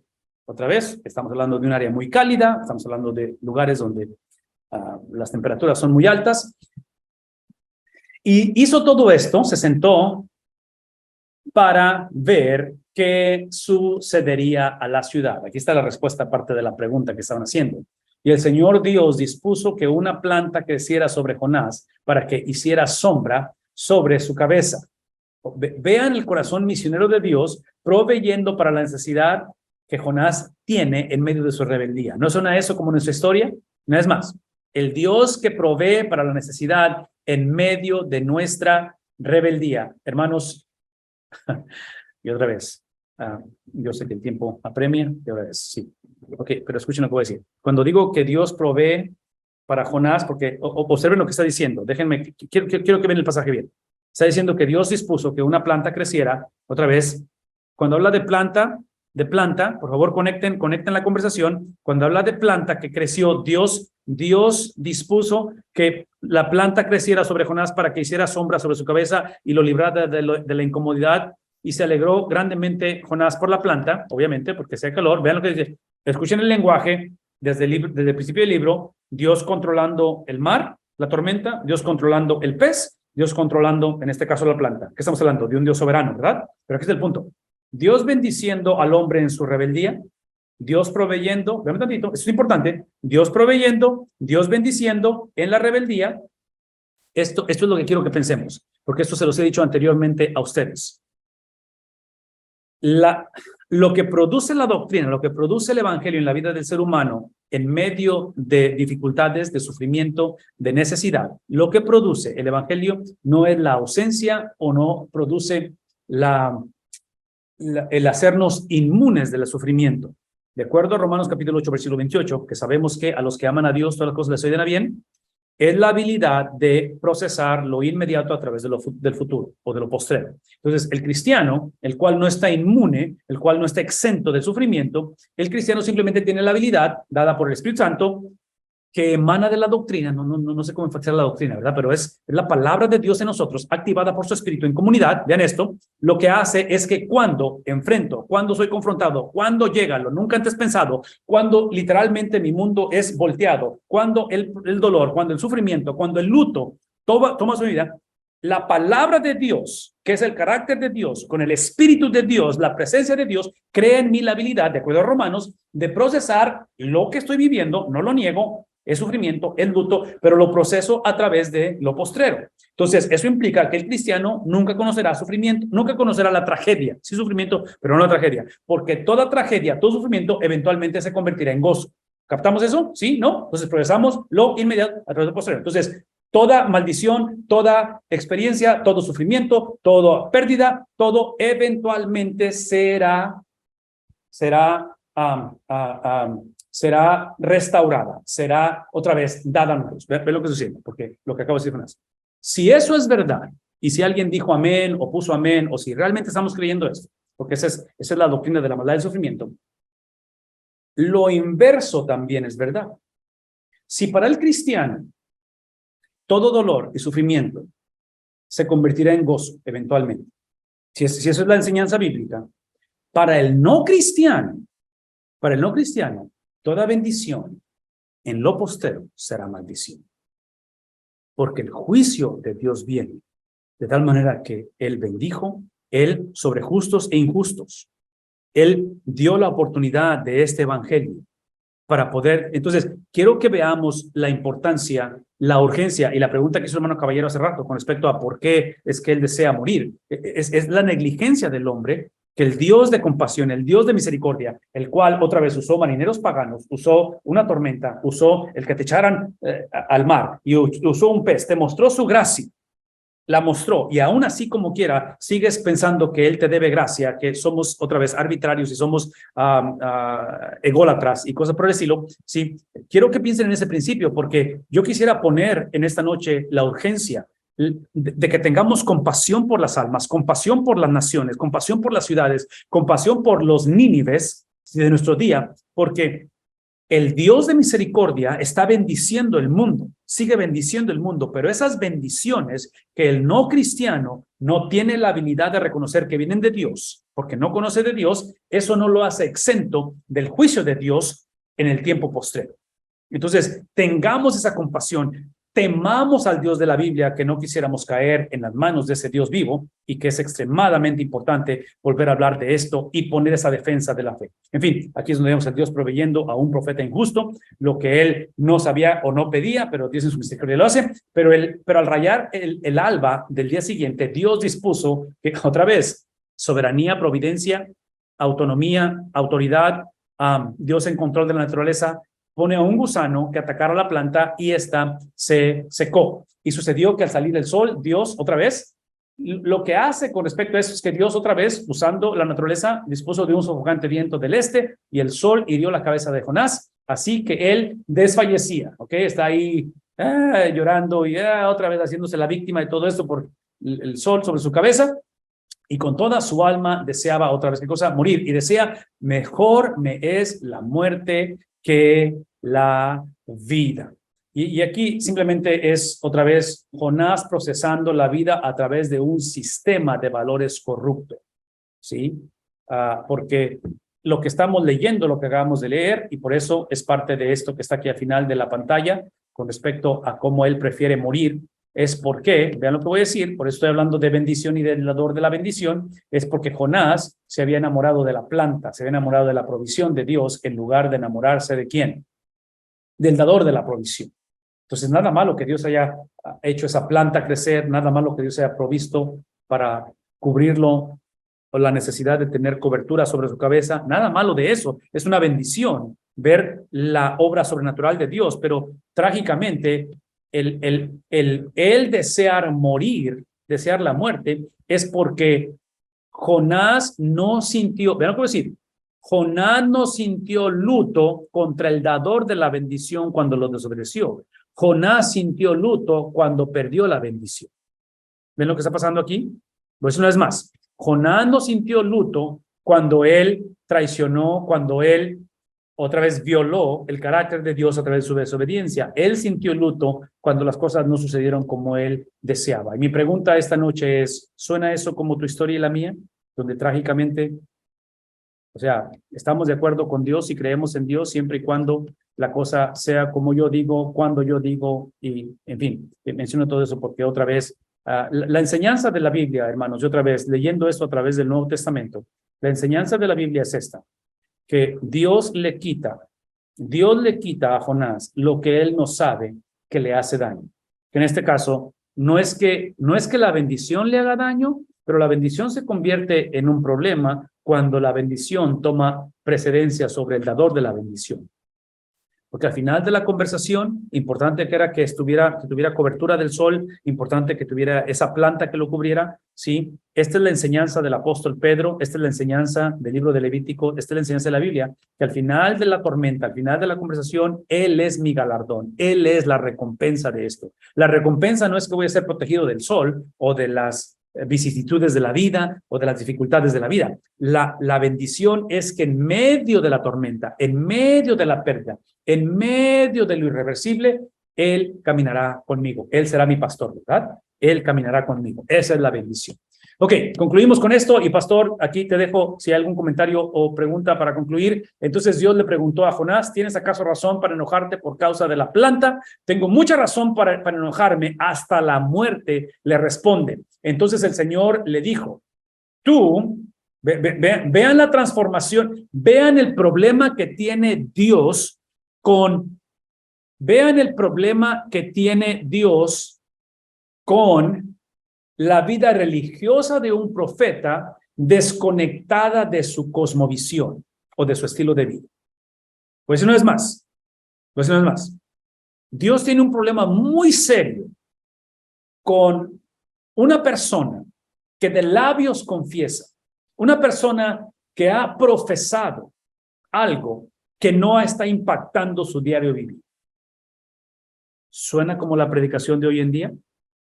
Porque voy a decir una vez más, mientras sigamos predicando sermones que modifiquen la conducta, que ayuden a la gente, que crean superación del individuo, que motivación y todo eso, no estamos en contra de superación, no estamos en contra de encontrar una iglesia motivada o de empuje, pero la pregunta es, ¿de dónde emana? ¿Cuál es la fuente de lo que somos llamados a hacer? ¿Cuál es la razón por la cual buscamos el rostro de Dios? ¿Se nos ha olvidado que todos somos fugitivos de Dios? ¿Se nos ha olvidado que literalmente para yo tener la habilidad de confesar que Jesucristo es el Señor, hubo un varón hace 2000 años que clamó al Padre, a su Padre Celestial, y el Padre Celestial le dio la espalda? Eso es lo que implica esta noche, que si esta noche alguien siente que Dios le da la espalda, no tenemos derecho de sentir eso. porque Dios solamente le ha dado la espalda a una sola persona. Hoy es el día de salvación, hoy es el día de reconciliación. Probablemente la espalda que necesitamos de Dios es precisamente a los marineros paganos. Necesitamos una tormenta, necesitamos ser echados al agua, necesitamos ser puestos en el vientre de un pez para regresar a sí mismo y encontrarnos con la santidad de Dios. A lo mejor, no lo sé, no estoy prediciendo absolutamente nada, no estoy anticipando sufrimiento de nadie. Todo lo que estoy diciendo es de que Dios tiene un problema muy serio a través de la historia de la Biblia. Tiene un problema muy serio y las consecuencias siempre son serias cuando la doctrina es divorciada de la disciplina. Cuando el estilo de vida, no, inclusive, esto lo hemos dicho anteriormente, una de las características o distintivos de los falsos maestros en la iglesia en el Nuevo Testamento es el divorcio de lo que dicen como vida. Ese divorcio de doctrina con estilo de vida es una de las señales de falsos maestros. Entonces, Dios tiene un problema serio con Jonás. Y en medio de la rebeldía de Jonás, no sé si captamos y podemos esta noche simplemente descansar, porque es obvio que Jonás ha ilustrado tu historia y la mía. Yo sé que muchos estamos en esa condición, hemos estado y potencialmente vamos hacia esa condición de separar doctrina con estilo de vida. Y hay luchas internas, y hay dudas, y hay conflicto, y yo lo sé, yo estoy consciente de ello, porque todos batallamos con esto.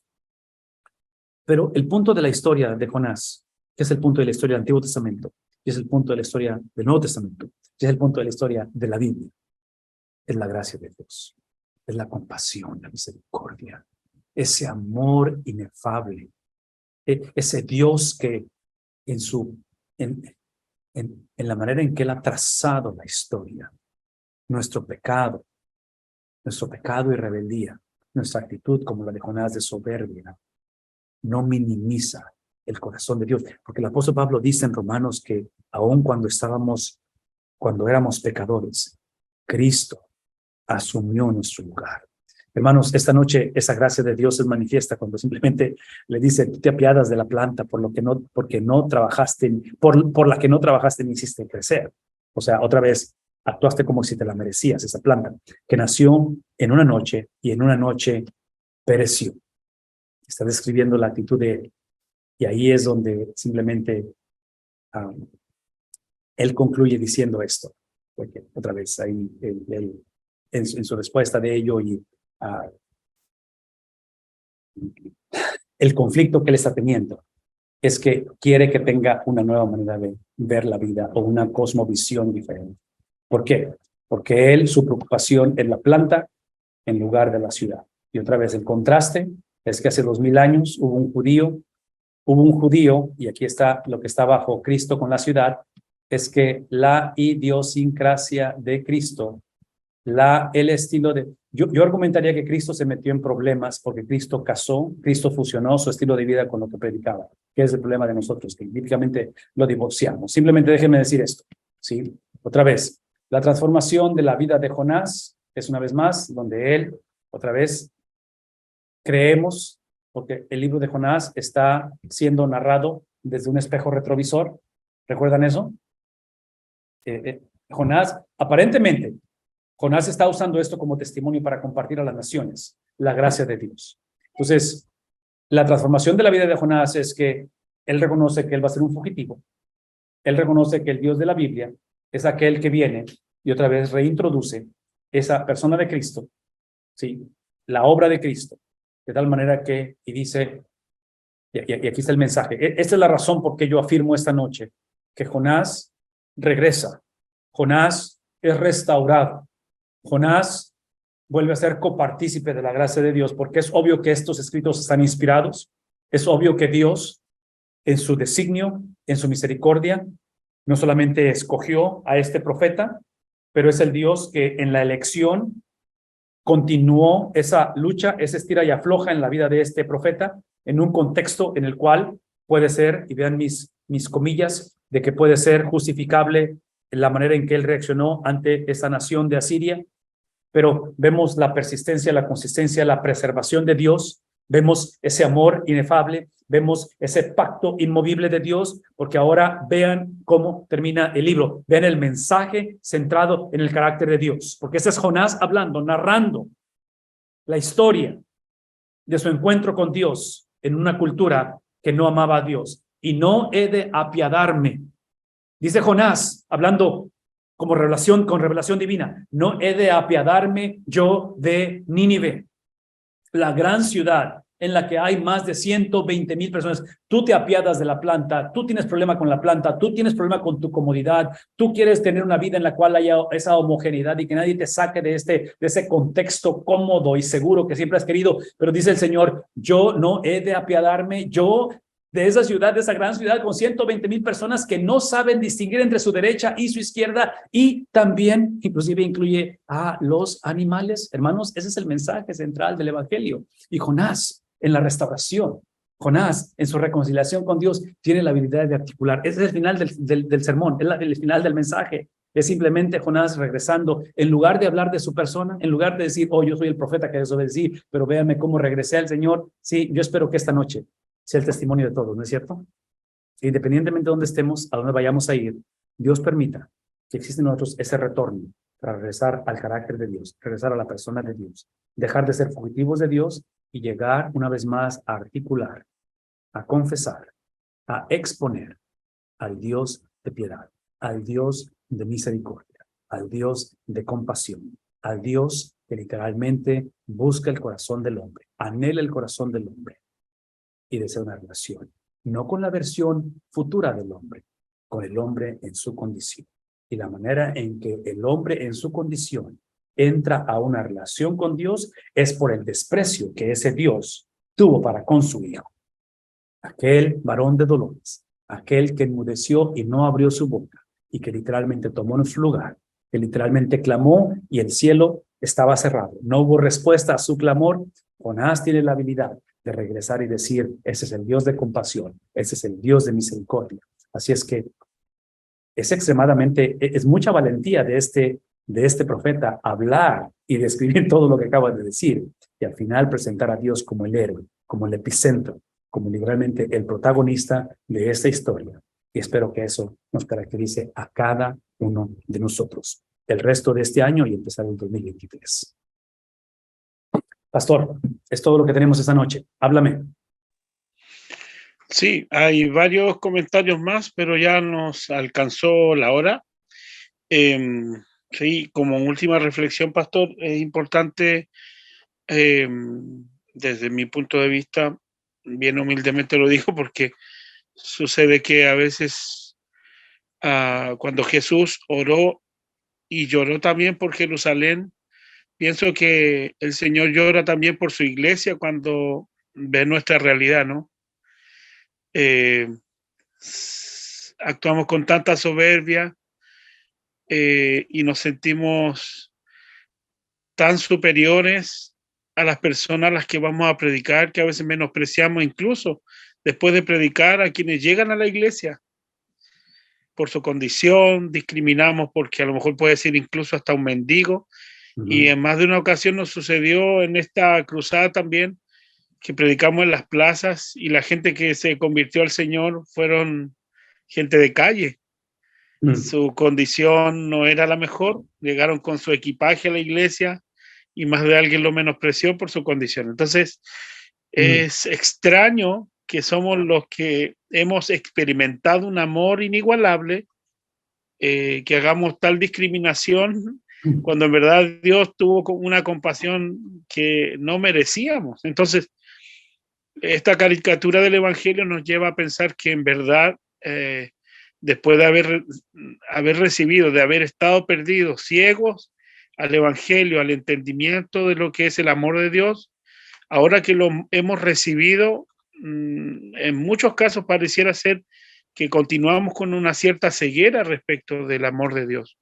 O sea, decimos que conocemos al Señor, que amamos al Señor, como lo dijo Jonás, que somos temerosos de Dios, pero cuando Dios actúa en amor con otras personas que no caen en nuestros niveles de moralidad, parece que no se lo merecieran, no merecen que el Señor los alcance. Entonces, suena extraño esta clase de predicación y esta clase de actitud que hace discriminación entre personas y personas. Es muy triste porque a veces dentro de la propia iglesia sufrimos esta clase de supremacía. Los hermanos a veces se sienten con el derecho de decidir y hacer con los destinos de una congregación sin consultar a Dios, dejando fuera al Señor en las decisiones. Y también sucede que muchos pastores toman decisiones y se hacen dueños como diótrefes de la obra del Señor, sin siquiera tomar aprecio por lo que los hermanos piensan, y se da para todos lados. Entonces resulta muy, muy ejemplificador lo que vivió Jonás y cómo es que en la práctica de nuestra fe también abusamos del amor y de la misericordia de Dios. Amén, definitivamente. Eso para decir. Sí, mi comentario, pero no, claro, claro. Y describe nuestra realidad. Y esto me hace recordar, pastor, que una es de que necesitamos dejar de tolerar eso en la iglesia. Algo tenemos que hacer. No podemos dejar quedarnos con los brazos cruzados y permitir que este tipo de actitudes, otra vez de supremacía o de legalismo, no sé cómo le llamemos, siga perpetuando o siga creciendo en nuestras iglesias. Somos responsables de hacer algo al respecto. Es obvio que el precio a pagar va a ser no fácil porque hemos estado leyendo acerca de esto, pero a la misma vez también, por una parte es esa cuestión, pero la otra, que para mí sería, otra vez son las dos caras de la misma moneda, es esto que estamos hablando, lejos estemos de permitir que nos desanime y que digamos, por eso dejé el ministerio, por eso al contrario, debe de instarnos a regresar, a reconectar, redescubrir, restablecer el carácter de Dios. Porque es lo que está haciendo Jonás al final. Está hablando acerca de ese Dios de compasión, aquel que va a tener... la pregunta es, ¿acaso no tendré yo compasión de Nínive? O sea, ya te escuché, ya te oí, ya conozco tu historia, Jonás, ya sé, inclusive le está hablando de su persona, todo lo que hizo. Y después de todo lo que logré, todo lo que fracasé, todo lo que hice, este es Dios. Este es Dios. Entonces, yo pienso como pastor, como padre, como esposo, nos esforzamos, luchamos, trabajamos, hacemos y somos responsables, pero al final de la conversación es simplemente reintroducir la esencia de Dios, reintroducir el carácter de Dios, porque al final de la conversación, ya sea una ciudad como la Ciudad de México, sea una comunidad pequeña, sea cualquier país, es Dios, es Dios el que hace la obra en medio de.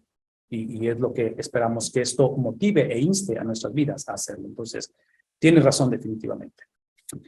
Sé que hay algunos comentarios que se quedaron ahí pendientes, pastor, los vamos a considerar la próxima semana. Ya los guardé aquí, los tengo aquí. Yo aprecio todos los comentarios, definitivamente yo voy a tomarme el tiempo con ello, pero ayúdame a hablar un poquito acerca de la clase que empezamos la próxima semana, porque acabo de poner el enlace ahí en el chat y Dios mediante la próxima semana iniciamos el libro de Santiago. Entonces, nos encantaría tenerles nuevamente, continuar estudiando la palabra del Señor. Si tienen acaso oportunidad de continuar, invitar a alguien, obviamente. Pero, pastor, háblanos un poquito acerca de lo que vamos a estar haciendo, iniciando básicamente en 4 días, 3 días, no recuerdo. Sí. Bueno, el próximo lunes, si Dios lo permite, vamos a iniciar la clase del libro de Santiago. En el mismo horario, a las 19 horas, horario de Texas, y por supuesto, obviamente, cada uno desde su ciudad